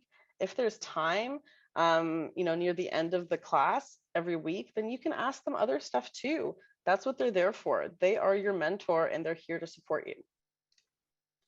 And then last but not least, there's me. So I am the career development manager, as I said before. And so here are some of the things that I can offer you as a student. So I do offer one-on-one sessions to talk about different career options. We talk about your interests, any previous work experience that you might have or not. Some students don't have any previous work experience. I can work with that too. We'll figure something out. If you have any relevant skills, and we also look at any previous education you might have, and location. Because we are an online school, I have worked with students located all over the world in almost every single continent. And that's why I really like to bring a personalized approach to helping you find work, because everyone is different. There is no cookie cutter approach to finding a job. Everyone has their own personal characteristics, their strengths, their weaknesses, their skill level might be different too. And so it's really important that we look at every student individually and figure out what works for them. And so I really love helping students and figuring out that puzzle, one person at a time. I also help with personalized job application help. So once you are ready to start applying for jobs and your portfolio is looking great, I can help you review your resume and cover letter. So I give critique, just like all of your other school assignments. I give you notes on your resume and your cover letter too, to make sure that that is looking as good as it possibly can be. I also provide you with portfolio critique from more of a recruiter or manager perspective, because that is my sort of background. I've also been able to pass along portfolio pieces to other mentors. So if you want even more feedback and help, then I can kind of shop it around to some other people here in our network and see what other people think. And then I also look at job descriptions with students. If you need help figuring out what something means in a job description or whether a job posting is right for you, that's something we can discuss as well. I also help with networking sites like LinkedIn and how to use it, how to set it up, how to make the most out of your time, and how to figure out that whole networking thing that people keep talking about with LinkedIn. And so I love showing students how to use that and how to really make the most of their time with that sort of website. One of the other things that I am super proud about is our mock interviews. So every single student that I've done a mock interview with to date, since I started just over a year ago, has gotten a job. I'm so proud of that statistic, because it is really incredible working with students, and I pretend to be at a studio that they got a job interview at, and I pretend like I don't know them, and we jump on a Zoom call and I ask them a bunch of questions. And then once we're done with the interview, we also take a look at, okay, well, what did you answer well? What did you answer not so well? What tips can I give you on how to answer some of these questions and present better? Because at the end of the day, it's much better to mess something up with me than to actually mess something up with a recruiter or a hiring manager. So I love to help students feel confident when they're going into their interviews once they get to that stage. And last but not least, something that we've been working on this year pretty hard is our student portfolio database. And so I've been collecting student portfolios and sharing your information with potential employers. I don't share any personal information, just your portfolio or link to your reel, your contact email, any relevant skills that you might have or what field you're in, and your general location, just your country. I'm not sharing your address or any other personal details. This is just to help recruiters see if you have the skills that they're looking for. And so this is one of the ways that we've been working with students to match them with potential employers all over the world. So it's really exciting. We're hoping to build this database even more and share it with more companies and studios and recruiters in the future. So that's something that's really going to help our placement rates and something that we're really excited about as a school. And next, I'm going to hand it back off to Justin, and we're also going to introduce Penny. She is one of our teaching assistants here at CG Spectrum. We have started to work with quite a few teaching assistants here at the college, and we're so excited to tell you more about them. Hey guys, so cool hey, to Penny. be here. What's up? And I'll see you later, everyone. Bye, Maxine. Bye. I'm super excited to be part of the CGS Open Day. This is great. It's awesome to read the chat and see how much like excitement is just around all of the different classes and courses that are offered here.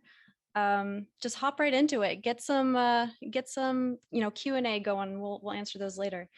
But anyway, my name is Penny, and I am a concept art student based here in Dallas, Texas. I've been enrolled in the concept art diploma course since November of last year, and I actually started my term 3 today. So, woot.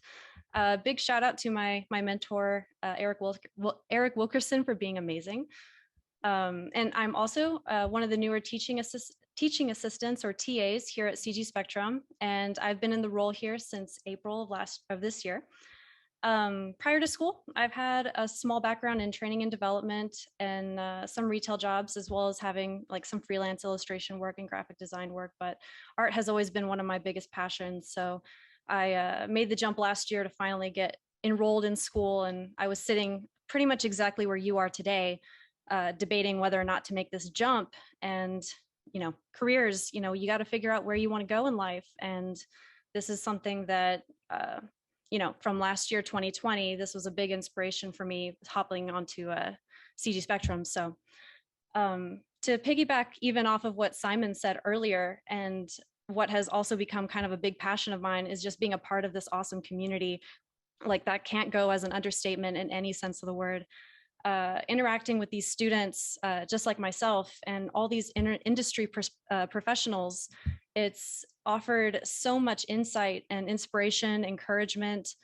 It's like an experience I've never had before in any other school setting, or even just trying to learn on my own.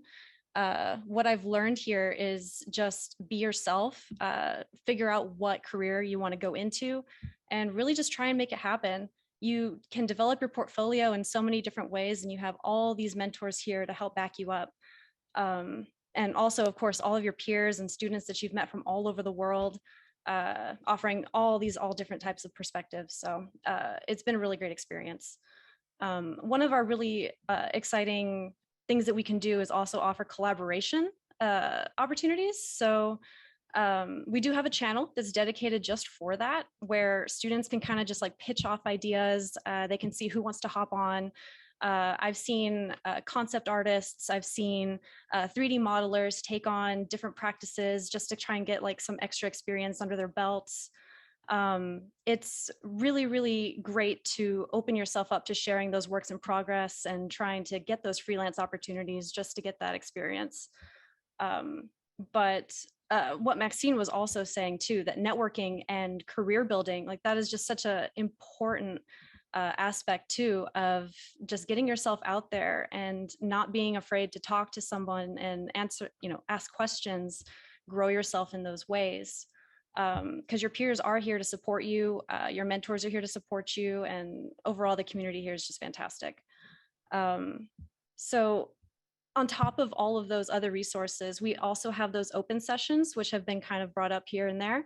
That is just another opportunity to get some one-on-one time with you and your mentor or other mentors, as well as communicate your works with your peers in a kind of like a group setting, which is really fantastic. You can go over your work, you can go over stuff that you've missed, get the feedback that you need, apply it in your next work in progress or in your final piece, have that portfolio ready, just to have as like some extra critique and extra boost to your current work and your personal work. But the lessons too that are offered with CGS are incredibly valuable. They're creative, they're challenging. They offer both advanced and basic options for you to follow. So if you're not 100% sure on whether or not you want to join CGS because of the fear of being unadvanced, kind of how I was at the beginning, that there is always a way to start in a more basic kind of like lesson option. So you can push yourself, and your mentor will recognize that, because they do play to your individual skill levels, and they do play to your strengths and your weaknesses to help you grow in both of those aspects. So there's also the recorded feedback, which is very valuable. And that's, something you can always go back and reference for your personal work. the so the teaching assistants, the program that I'm a part of, I thought of this the other day, where we're kind of like if mentors are the gym leaders, we're basically the trainers. So we act as additional motivational coaches to kind of just help you along your journey by giving you these kind of freelance or, critiques. We give you these feedbacks and support. We can be your kind of like go-to if a mentor is, busy, or if maybe you're just wanting a little bit of extra perspective on a personal piece. We're kind of here to help you do that. So please, let's, as a TA, we definitely want to inspire you to interact with the community. So also some of the ways that we do that too is through the weekly challenges, which are themed prompts that we come up with weekly or bi-weekly to also help give you that extra practice. And we have a little fun with it. So you can use that as also portfolio piecework, and we'll help you build on that and give you the one-on-one feedback as you post. But Slack is also a really good communicator. So if there was anything that you did need, you can just always hit us up. We also can be involved in other collaboration initiatives, which I know that Daniel has been working really hard on a Project Kong collab, which is actually a 12-week VFX and compositing project, which was spoken about, I think, a little bit earlier. But students in this collab project will help create high quality visual effects shots, which can be added to their personal portfolio and give them an idea of what it's like working on like a full functioning team. Kind of like how our mentors are preparing us for the real world. There's projects that are involved across all departments of CG Spectrum that are there to help you have a portfolio piece to take to your future career, which also Maxine can help out with. We do have a presence on Discord also, and that is where we hold some of the student meetups. We can have special guest presentations there. Other fun events are portrayed there. And yeah, in a nutshell, like, I would not trade this experience for the world. I think I've grown as an artist, and it's really interesting looking back at some of my previous artwork, just as a concept artist and illustrator, and seeing how I started versus where I am now. And I know that I've tried doing things on my own before, and it was also not very successful, but I feel more confident in my pieces now. But I hope that gave you some insight. I'm gonna go ahead and let Justin take over for the video of our student alumni, and they would like to share some of their perspectives as well. Thank you for sharing that stuff. That's all super helpful. And I hope everyone that was just watching this, it's one thing for the mentors and for the staff at the school to say things, but it's really great to be able to have someone like Penny share their thoughts and kind of like hear from them exactly what it's like. So let's take a look at some more of our alumni.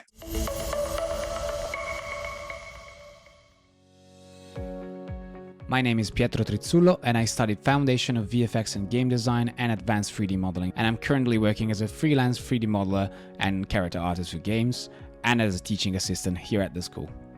So my name is Noor Villings. I studied the game art and animation course here at CG Spectrum, and then I got a job in the industry. I work as a junior 3D artist at Replica, which is a character company here in the Netherlands. I'm Loris Casgrande. I'm studying right now the game design courses at CG Spectrum. Yeah, I'm working as a game designer at Stormine Games. Hi, my name is Radiarian. I've just recently finished a diploma in Nuke Visual Effects Compositing. I'm currently now working at a visual effects studio called Stage 23 VFX in Sydney. I always loved games. I played them since I remember, but I wasn't considering this as a possible path for my career before I came across CG Spectrum. There are so many schools out there, and I was specifically looking for a school that had very individual schedules where I could do like a small class or maybe even individual classes. I wanted to make sure that I want to get my money's worth. And I really want to make sure, like, okay, whatever I'm going to put into this dream, I want to get it out of it like triple the amount when it comes to like experience and stuff that I'm learning. CD Spectrum was remote, and also I looked at the mentors, and they seemed very expertise. All of their mentors are currently working as professionals in the industry, so I was wanting to basically get a place where all the knowledge that I was getting was up to date. CG Spectrum helped me develop as an artist in a few ways. Firstly, I gained the confidence to share my work. Secondly, because of the way the courses are structured, I felt like I was given the means to pursue my career path and achieve my end goal. CG Spectrum definitely helped me develop as an artist, understanding what it takes. It's not only technical skills that you require, it's a mixture of soft skills, understanding how to deal with feedback. It really helped me approach challenges with a new mind, a challenge mind that, okay, I am overcome this and I try to do my best. I do really feel like one of the strengths of CG Spectrum is their mentors. They're all professionals that have years of experience in the industry, and they were always there to support me and give critiques, and they were always a source of motivation and knowledge. That they talk a lot about what's happening in the industry, so not necessarily the stuff that you're making for school, but actually what they expect of you when you actually enter the industry, because it's very different than studying, and I think it's very important to be very prepared for that. The online community of CG Spectrum is amazing. It's friendly and welcoming, and it really feels like a safe space where you can start and move your first steps into getting other people's feedback and getting used to critiques, which is very important. There's a huge community on Slack. So they're all people who have a similar mindset to you. They want to work in this industry. They want to get there no matter what. They love what they're doing. It's really nice to have people around you that are doing the same thing and are at least as focused as you are, or just as curious as you are, and people that maybe in the future you will work with. There are the community that is very supportive. There are the TA that help you if you have some problem. All the mentors, you are always free to contact them. There are also other type of meetings, sometimes on mental health and Maxine Happy Hour, where you can chat and meet people. My experience with the online community was really good. Actually, one of the hesitations that I had slightly about learning online was not being able to be there and meet fellow students. I was pleasantly surprised at how awesome everyone was and willing to help each other and share information. And then I basically realized that even though I wasn't physically in a classroom, my peers that I was starting to network with were already located all around the world. So it turned out to be much better. Start on your portfolio while you're studying, because you want to have something to show for when you graduate. Make small challenges for yourself. Do weekly drills like the rookies, or do any other competitions like the MSI Creator Awards. I know that as an artist, you pour your heart and soul into your work, and sometimes getting feedback can hurt sometimes. And you just need to remember that it's not personal. You need to learn soft skills as well, and that's more to do with like how to communicate with people. I know sometimes it's difficult, it's a bit shy, but you know, just you got to lean into the pain, lean into the things that make you feel uncomfortable until you do become comfortable with them. If I have to describe my experience at CG Spectrum in short, I think it is fantastic. I really think the school is try to give you all the preparation you need to actually start work. It's not only learning something theoretically. You are ready to work as soon as you exit the school. I can confirm that is the good school.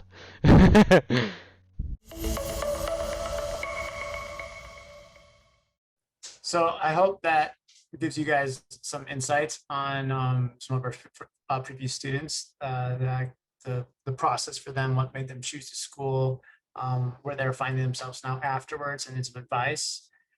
You know, honestly, like, yeah, doing what you do best is good for your mental health. Like, but anything that is worthwhile, in my opinion, always takes some time. And if you're trying to get into this school because you want to get into the industry and you think just going to the classes and leaving will get you that job, it doesn't. Um, the what gets you the job is taking advantage of the resources that we have, working with your fellow students, your peers, the staff at the school, but also you have to kind of like take up a lot of that on your own. You need to find what you want to do, this places that you want to work at, and we're going to help you. We're going to give you a lot of information, but ultimately it does come down to how much skill and how much passion and like persistence you have as well. So it's never just if I attend the school, I'll get the job. There is that uphill battle that you have, and it is hard. And then it's going to feel so good. And I'm sure all the alumni can even tell you that once they do get through the school and they do get that first job, they really do feel like they earned that job.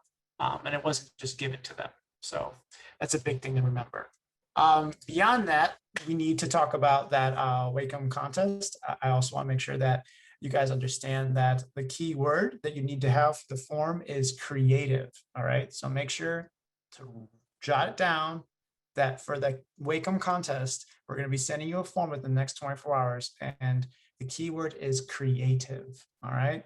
Now, beyond that, I wanted to share a new course that we're going to be having, which is technical art and virtual production. Simon kind of mentioned it before. This one's really fun. We've been developing for a little while, and it's basically going to be kind of like a hybrid about virtual production and technical art, which are skill sets that are very, very like, I think people are always intimidated by them because what is technical art? What is virtual production? And with this course, not only do we educate you on what both of them are, we're kind of giving you the building blocks to become very, very powerful with them.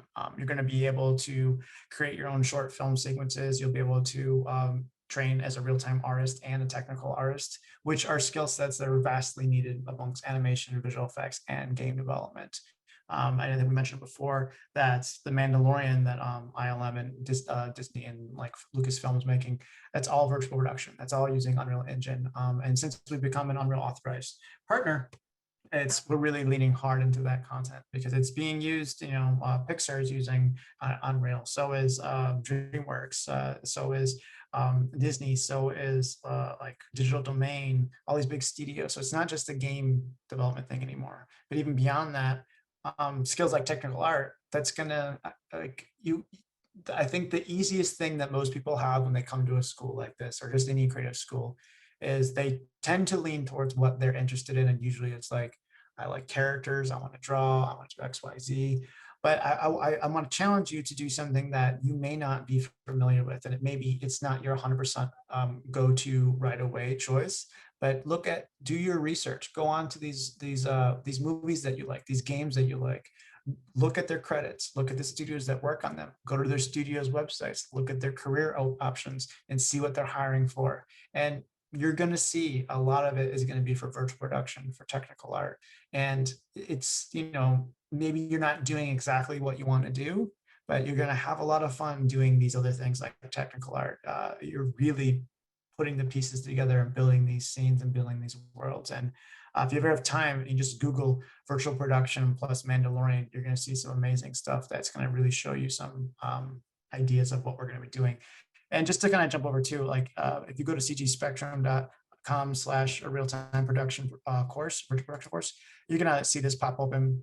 And it's got a lot of great information on it. It kind of breaks down what you'll be doing. It tells you exactly like about the process, about who we are, who we work with, but it's kind of going to go over again, like what to expect and the weekly breakdowns and, oh my God, there I am.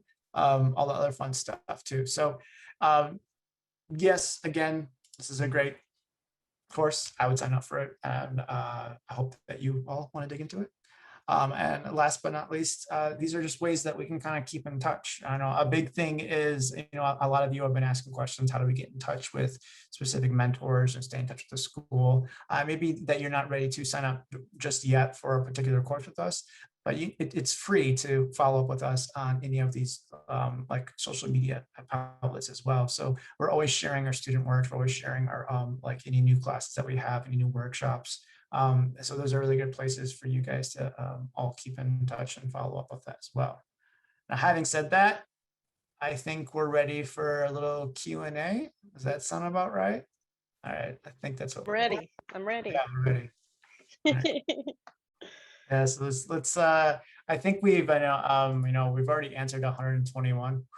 It's a lot. Whoa. Oh my God. So many questions. They're like nonstop. We're all furiously typing this whole time. Yeah. I hope that they've been getting answered. But again, what I want everyone to remember that it's been watching this is that it really is up to you. Success you have at this school, or even if you decide to go another school, if this isn't for you, success is still on you to really drive that, and don't be the person in the passenger seat. We're the ones in the passenger seat. We're just holding the map and kind of telling you where to go along the way, but you're the one that's driving and setting the pace. That was a really good analogy. Thank you. I love that. Thank you. So we will be taking any other questions in Q&A. I'm gonna kind of like look at some of them. Yeah, looking at a couple of them now. How much 3D modeling is covered in animation course, if at all? That's a good question. Animation courses. We do cover some 3D modeling in the animation course, but if you really want to get into 3D modeling, I highly suggest you do the Introduction to 3D Modeling course. I believe we still have it. It's 2 semesters or 3 semesters, but even if you do the first 2 semesters, you really going to be diving deep into not only what is Maya and the interface, but how to use it. And I'm going to kind of echo on to that because I did see a lot of conversation earlier about Blender.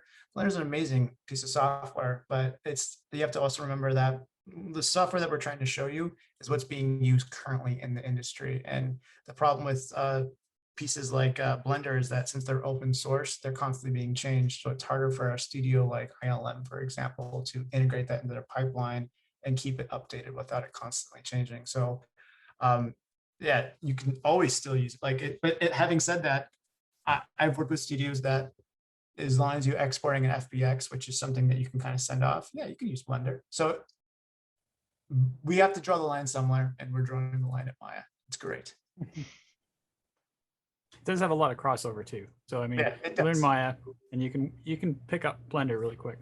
Exactly. Yeah, or vice versa. If you're someone who is already using Blender, then that's great. That's a great skill. We'll add it on your resume, and we'll make sure that you have both on there.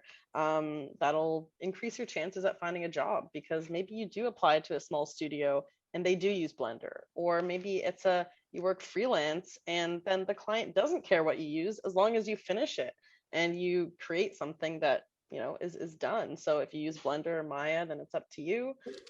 So I think they're both great. We focus on the industry standard, but they're all cool. I'll just say I've hired a lot of animators, and I've been hired by studios. I've never hired or been hired based on my software knowledge. Yeah. Honestly, if we're being 100% blunt too, it's your software knowledge to some extent, but it's always going to be when it comes down to it and you're getting ready for that interview. And I'm glad Maxine brought up that she was coaching for these things. It usually comes down to they're trying to sell you on their studio as much as you're trying to sell them on you being part of that. And that comes down to just, there's a fine line between confidence and cockiness, but I feel like schools like CG Spectrum give you confidence because they let you know what you're good at and what you're not good at. And if you feel comfortable talking about what you're good at and not good at, that's what employers love to see, because they're all about communication and just breaking down that, just keeping things going. So yeah, it is those things like you said, Mark. It's never one specific thing. If you look at the career sections, it's usually like they're looking at the skill sets that are wrapped around that type. So let's look at some other ones. How many scenes will we animate in the animation course? Do we have an animator on hand right now? Do you want me to jump on that? Yeah, I would love to. Well, we start learning the fundamentals, and so it goes back to like the principles of animation is defined by the old Disney folks, and so we learn all of the principles of animation. So the first your first term in animation is a new assignment every week, and we pound through those and we sort of piggyback them until you can do all of them at once. And then as we go on, we do more complex pieces of animation that have longer periods of time, or take longer periods of time, like a weight lift. Showing convincing weight is very, very important in a demo reel, and so we spend 4 weeks on that. And there's added complexities with constraints. A constraint is just simply a way of gluing something to your character's hands and then moving it to another hand, and that's sort of a technical thing, and so that takes a bit of time. So as the assignments get more complex, we spend more time on them. I also, I've worked at a number of different schools, and I've also hired, like I said, a bunch of animators who have been to a number of different schools. One thing that I think a lot of schools come up short, or at least a lot of student demo reels I see that come up short, is that the polishing phase of your animation, which is like the last 10% of really making that thing shine, gets overlooked. I'm not sure why, other than a lot of schools will judge their curriculum on how much content you could pump out, not necessarily the quality of that content. And so learning to polish your animation is something that gets overlooked. And so a lot of fledgling animators don't know what goes into fine tuning your animation. It's a whole other thing, and it really, really deserves a study. So when we get into that phase of your animation, I like to take time and really be nitpicky about it, right down to what is that thumb doing? So it depends. There's another one we got that says from Mark saying, what's the difference between your courses and a college degree? I'll say this. If you are trying to become a communications major, yeah, you're probably gonna need to have a college degree. But with the creative industry, I can honestly say I've hired for Disney, for Activision, for Midway, for Warner Bros. I've never looked at someone's portfolio and been like, this is amazing, but you don't have a college degree. I'm looking at the portfolio and the person and seeing what skill sets they have. And what we do over at CG Spectrum, in my opinion, obviously people could chime in, is I believe that we recognize that we really are focused on just, that portfolio, but also making sure that you have the skill sets and that those soft skills, the being able to function in a team and talk about your creative ideas and be able to take feedback and move on from them. What I feel like we do is we offer that. I worked for colleges that have to do art, and I can say, and I'm not going to say which art school it was, I was asking for a specific piece of software, and it took them 7 years to get it inside of the school. 7 years. I asked for something for CG Spectrum, and it takes 7 days. So the ability to have a school that not only is all dived into the industry, but there's not people that have I've got a master's, I've got a master's. That's great. Master's doesn't get you a job. It's your skill sets. So we're really focused on trying to help you get a job, and we're not really focused on the administrative side. If that makes sense. I don't know if anyone else wants to say anything. Yeah, Justin, I'd put in there too, though, we put a lot of emphasis on our portfolios, right? It's not just having the skill sets, but having the portfolio. So your resume as a new student's not going to really, it might open a door for you, but it's really your portfolio and blow them away and show them that skill set, and having those things there, whether you're an artist, whether you're a game designer, whatever, you have to show them, that you're great and what you can do. But I 100% agree. You don't have to have, that working knowledge in a particular piece of software. You got to show them you have the aptitude, because we change software constantly. Whatever game engine whatever tool is probably outdated by the time even we teach it. It's just, things move so fast in our industry. But we spend a lot of time, especially in game design, just building that portfolio so you can so that you have something to show to get that job. And if you don't have a portfolio, it doesn't matter what you'll never get the job. Yeah, good point. I mean, I 100% agree. And then again, what makes us separate is that we have the ability to pivot, and we have that tab on the actual industry, and we're just really focused on you as an individual succeeding instead of just giving you a degree. So Alessandra has a good one about, can you repeat what technical artists do again? Maybe you have to Sam repeat. So the Justin answer is, it's the person that sits in between an artist and a programmer. So I'm gonna let an actual technical artist answer. Yeah, no, it's right. It's bridging the two industry, or the two departments together. And I come from an animation background, and I was able to get into that technical side, but you could be a programmer and get into that technical side. It's all about just making the artist be able to get the job done, and let the programmer or the designer get the job done. So it's a very interesting and valuable position, because a lot of people, when they think, what am I going to be? They're just looking at one side or the other. They're not looking at the fact that these two places need to be bridged together. So there's a big demand for it. And if you look at the job market and you look at the positions available, so many of them become these technical positions because it's very hard to find people who have chosen that as their career path.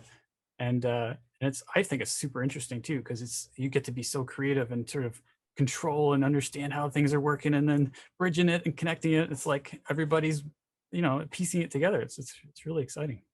Yeah, I mean, and you brought up a good point. I worked with someone who was a programmer for like his whole career, and then one day he wanted to do art, and then he trained himself and he became an artist. So he turned to technical art. Then he turned back. Then he actually became a character artist for a couple projects we were on, and then I think he's been the technical artist on Forza Motorsport for a long time. So the one thing you should always do, whether it's animation, visual effects, or games, you don't, like, the first job you get, whatever skill set you're choosing to go after in this program doesn't mean that's the only one you ever do. You're going to be constantly changing no matter what studio you go to. Is the virtual production course going to include AR, VR? Simon, you want to take that?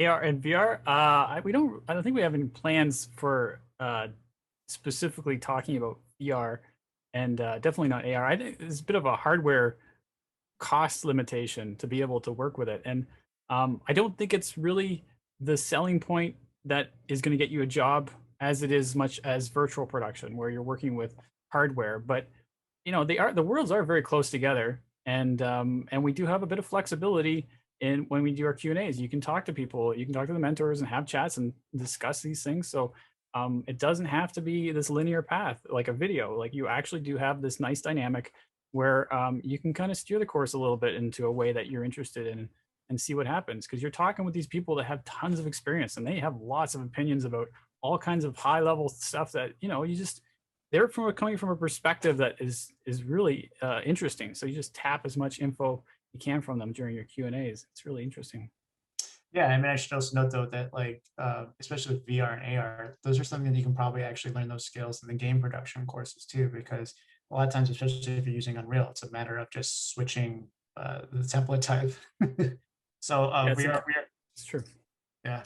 Yeah, we do cover some AR and VR within the game design and stuff as well. It is just, to me, another platform. I've done a lot of work on AR and VR at Samsung and other companies, and have worked for years in that field, but it's really not any different in how I approach my job than any other platform, whether it's a PC or console or mobile device. It's just another device. So there's small rules that have to change, but it really isn't that different. So game design or programming in any other field, you'll be prepared for an AR VR job.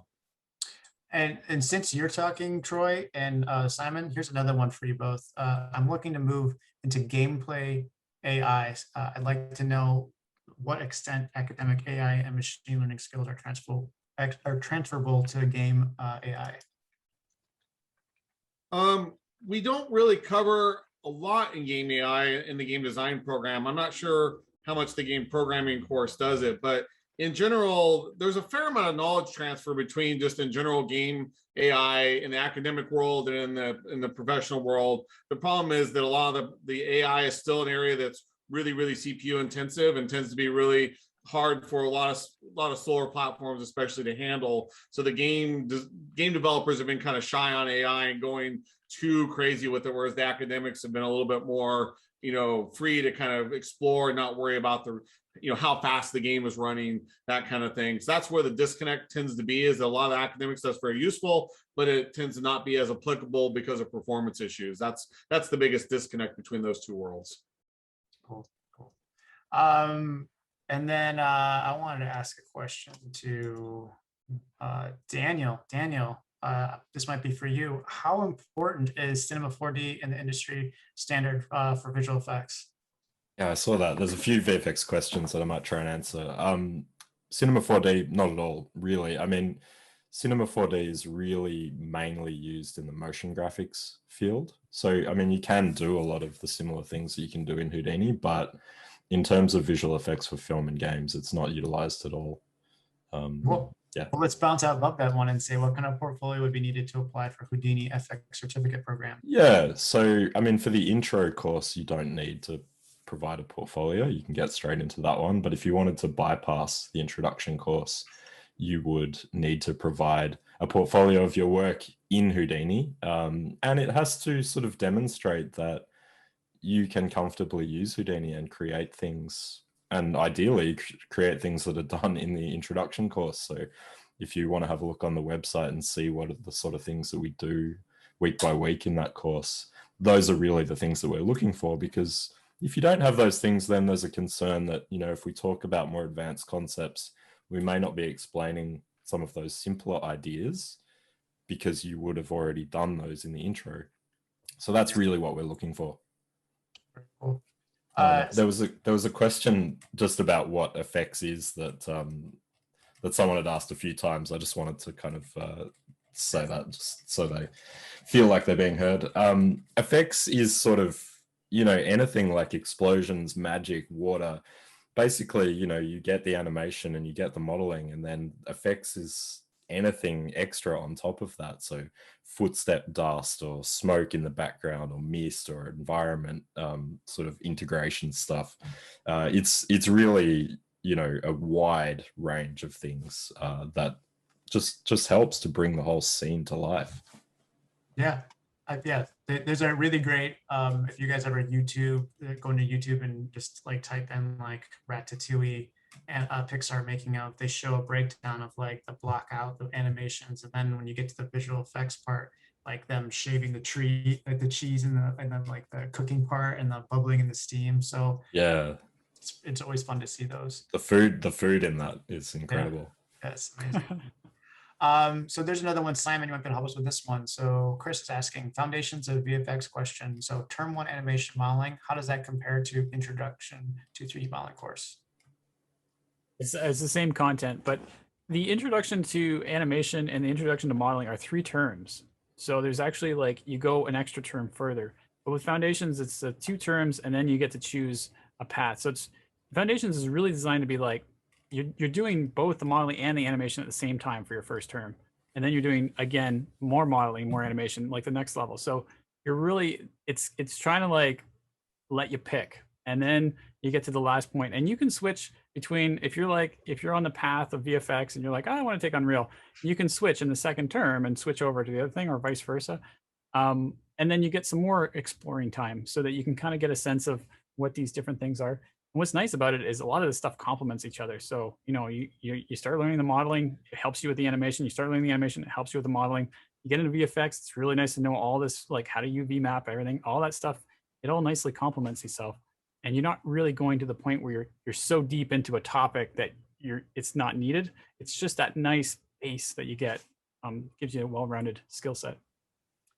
Awesome. And then this one's probably for Maxine and Elena. How does the application process work, and how long after submitting our application do we hear back and start our curriculum?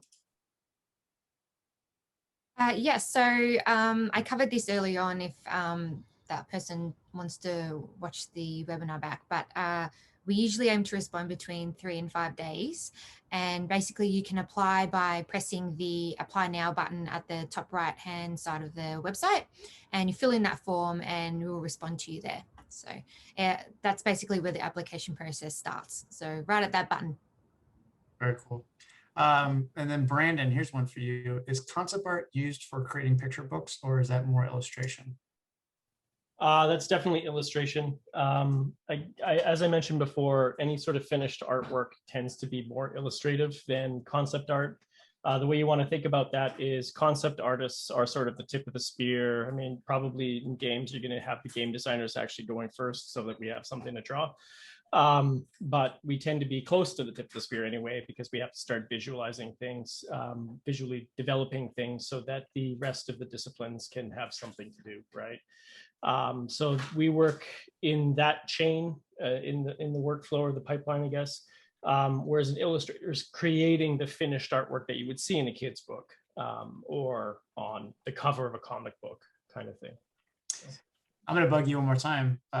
So this person, Alexa, is interested, and if I'm interested in getting to storyboarding, which course is most suitable for this purpose? Well, we don't have a sequential art course as such, specifically a storyboarding course, but we do spend quite a bit of time in the concept art course talking about composition, and within that narrative building.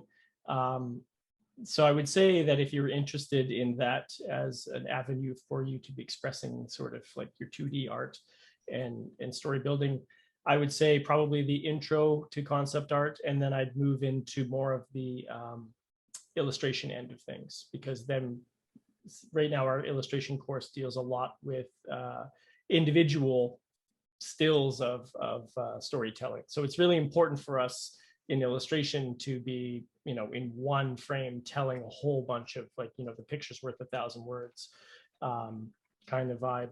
So that would be probably the best track if you were interested in that. Very cool. Yeah, I mean, and storyboarding's great, especially if you want to eventually ever want to do comic books. Just anything sequential art like that, it's just always a great skill to have. Christian is asking, I know that traditionally when modeling for game assets, the practice is to keep them polygons as low as possible. Your modeling course is taking into account the introduction of Nanite Unreal 5. And do you mind talking about, do you talk about modeling with Nanite in mind? So I feel like I should answer that because I deal with Unreal 5 and all that stuff. The idea of being kind of safe with your poly counts. So I started working in games when I was like PlayStation 1. So that was really heavy there. And then PlayStation 2 and 3. So since we got to like 4 and 5, as an artist, I've never really been someone that pays attention to low poly. I add the polys where I need them to. So my silhouette of my shape is there. So don't walk into it thinking you can mesh smooth everything, but also don't walk in there thinking you have to like cut out all the details. It's like if I look at a model, especially if it's got curves and I don't see any faceting, like those little edges, then I'm like, all right, cool, this is good to go. So it's not really about low poly counts. It's about being more efficient about where you actually are throwing your poly, your edge loops and all that stuff. But having said that, when we're teaching our modeling, we're always going to teach you the most efficient way to create content, and it's going to be up to you to problem solve each like scenario that's given to you. So I hope that helps. Simon, I don't know if you wanted to chat on any of that stuff or. Yeah, just keep in mind that when you got a really high poly mesh, it takes forever to import. So it's just like, that's a burden that you have to deal with. Like, yeah, you might be able to run it in real time once it's in the engine, but it's like, you got to lug it around in this giant file and it takes up a lot of hard drive space. So. And you always have like a set amount of like, you might only have like 100 megs for that specific scene, but then you're like, all right, I got all these props, got to get all these characters, got the UI, got the audio, got the AI. So it adds up.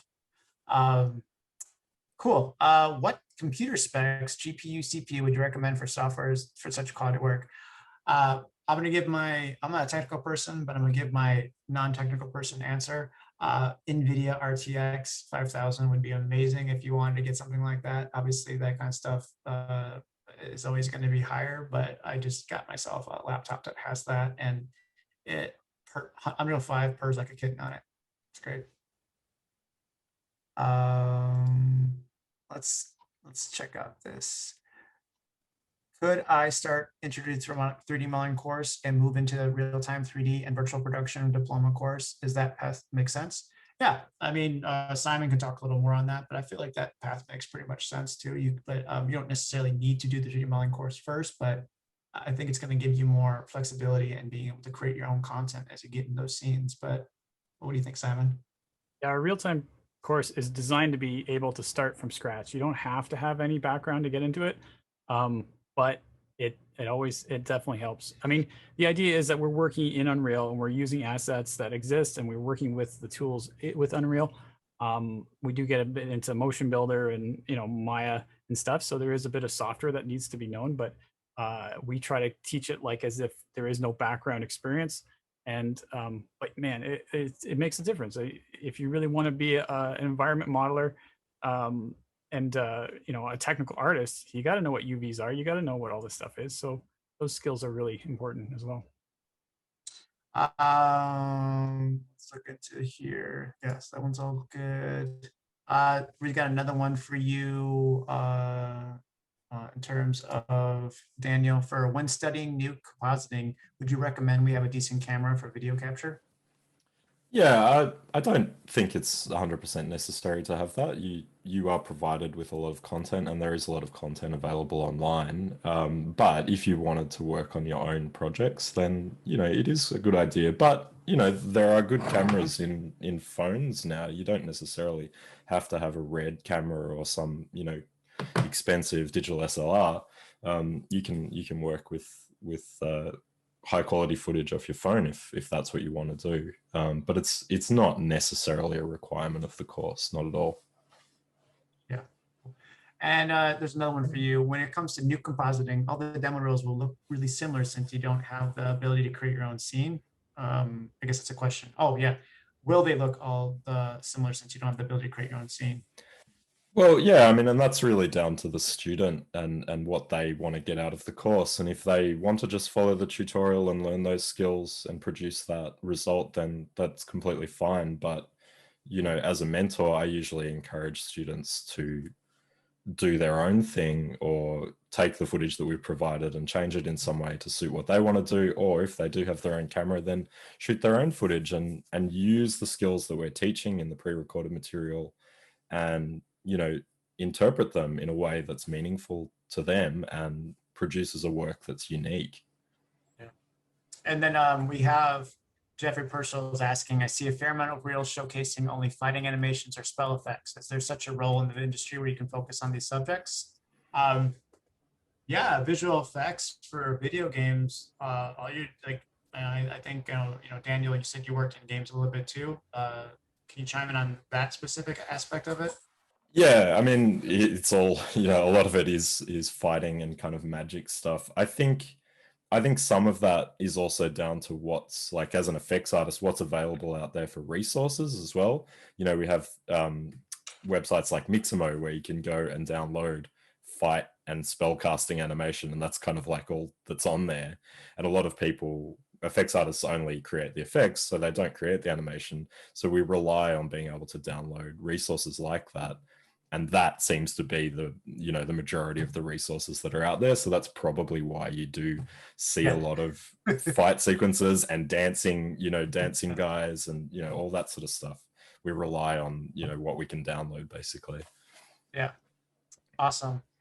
Kevin asked earlier, I wanted to become a lighting artist in the 3D space, but don't really know what direction specialization to study for something like this. For context, I'm a photographer that uses multiple flashes, colors.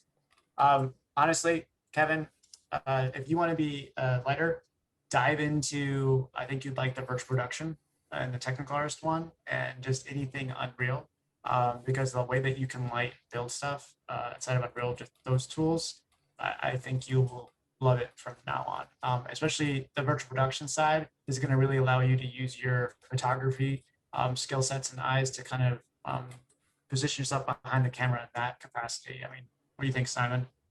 Yeah, there's two terms that are really good. You're going to go with the world building, which is like, there's a lot of discussion about, you know, working with composing your images, working with your lighting exposure and stuff. And then there's virtual production where you work with another mentor who specializes in film and photography and all that stuff. Like there's a huge discussion when it comes to lighting. It's a very long and challenging skill set because you just practice until you start to get a good sense of what it is. But those are the guys you want to talk to. They really have a lot of experience and they're really useful. That's actually what's really neat about the tech art course, is the fact that each term is mentored by a different mentor. I was supposed to mention that earlier, I forgot. And that's really unusual. None of our other courses have that, but we make sure that that topic is specifically is being mentored by someone who is specifically experienced in that area, because it's such a wide range of skill sets. And then in your portfolio in the third term, you get to choose which type of mentor you want to work with. So if you want to be a lighting artist, then you pick that mentor that is good with lighting and you spend your portfolio term with them.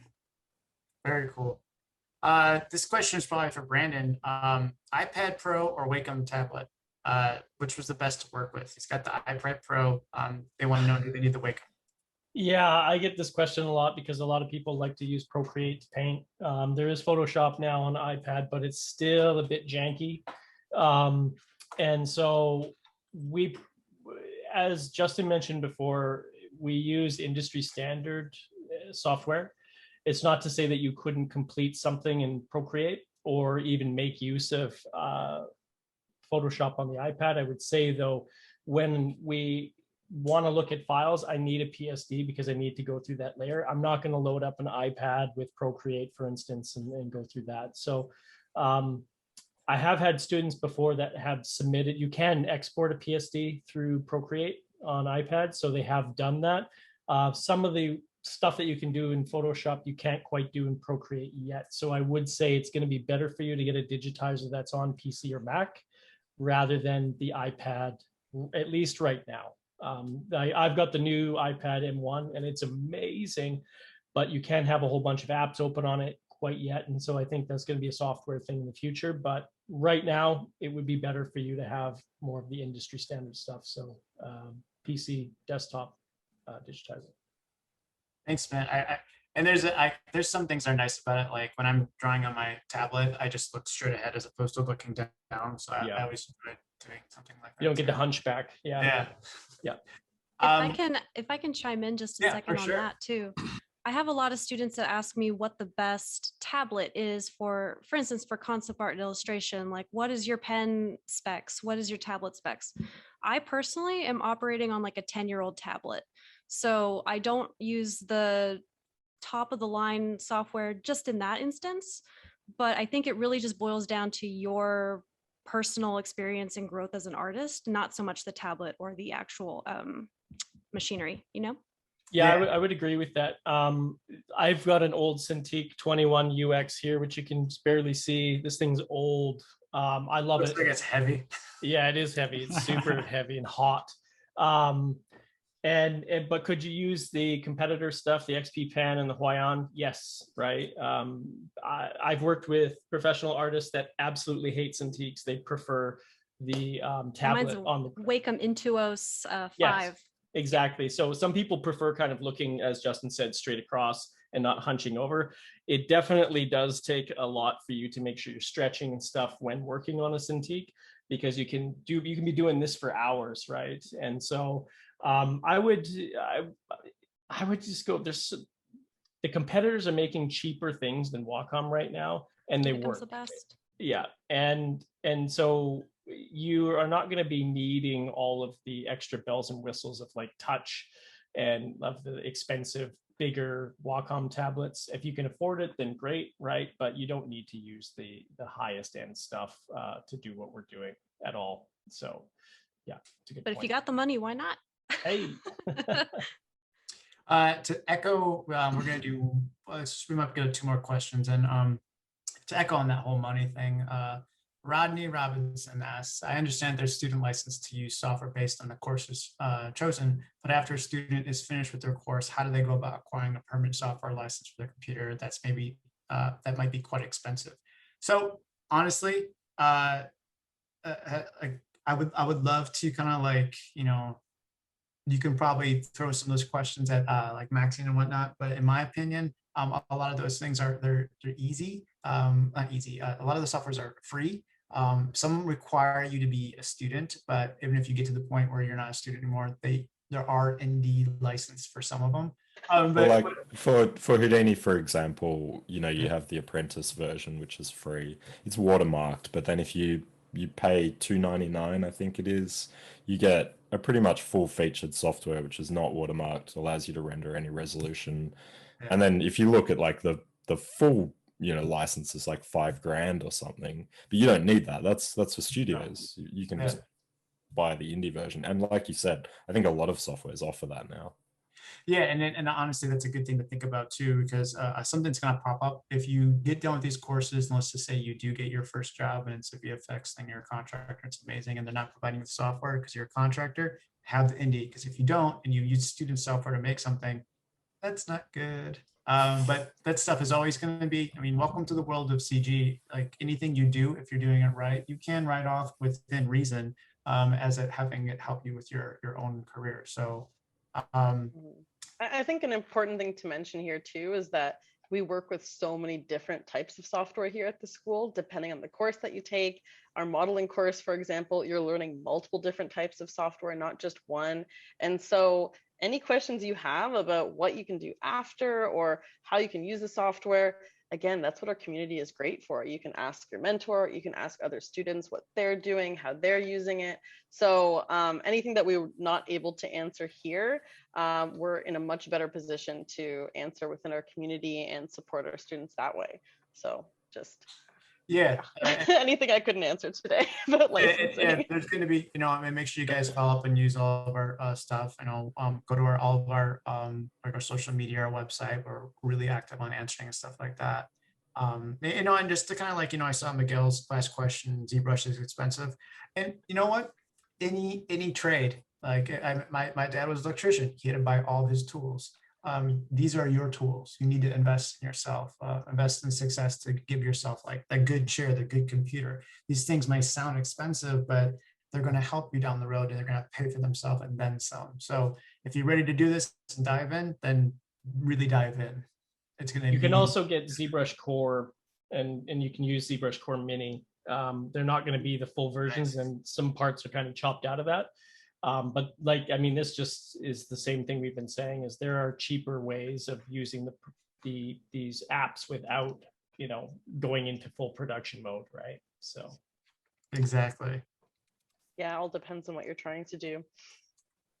Yeah.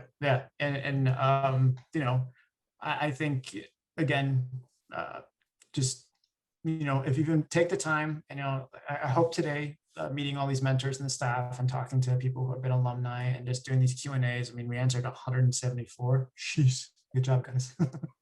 But this has all been information that helps you. We understand that whenever you're getting ready to make a decision, like going to a new school or doing CG Spectrum, can be a little bit daunting. Hopefully we've made it seem a little bit less scary and a little more welcoming. Everyone starts someplace, and it doesn't matter who you are, where you are, what age you are, anything like that. We're trying to make a school that welcomes all like types of involvement. So you can do a short course, you can do a long course, you can do it whenever you want. And the beautiful thing about these courses as well is that you could still be in the industry. If you want to jump back on here and do a little polish on your own skill sets, why not? We have a lot of people that do that as well. Thank you for joining us. We're going to be signing off. And if you have any questions, just you know where to find us. I'm going to drink a lot of tea. cgspectrum.com. Yeah, there you go. Hello. Email us. And we pass off the emails to other people. So if someone sends us a question specifically about jobs and careers, then they'll pass it off to me. If they ask a question specifically about concept art, then they might loop in Brandon. For game design, it'll be Troy. And so no matter what question you have, we'll be able to answer it if you email us at hello@cgspectrum.com. And just a reminder that the webinar will be sent tomorrow. So yeah, in 24 hours. So you guys will be able to use this as like kind of a reference to look at too. And again, I'm not trying to be go CG Spectrum, but I've taught it.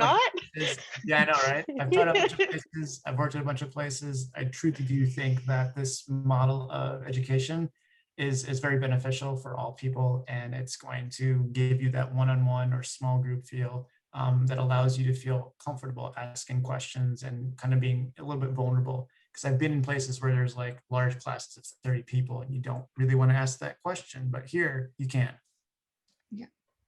Yeah. And just a side note before we log off, sorry, I remembered a question in the chat from earlier on. Someone mentioned Brandon's cap, his awesome CG Spectrum cap. And just to let everyone know, we will have a swag store up and running soon, and no doubt it will be, yep, Daniel's got his mug, his CG Spectrum mug. Yep, there we go. Representing, there's Mark. Yep. Oh yeah. Take it off. My hoodie's in the wash. Yeah, so that store will be launching soon, and students will be able to purchase some CG Spectrum swag, which is really exciting. Cool. Yeah. Bye everyone. Enjoy your nights.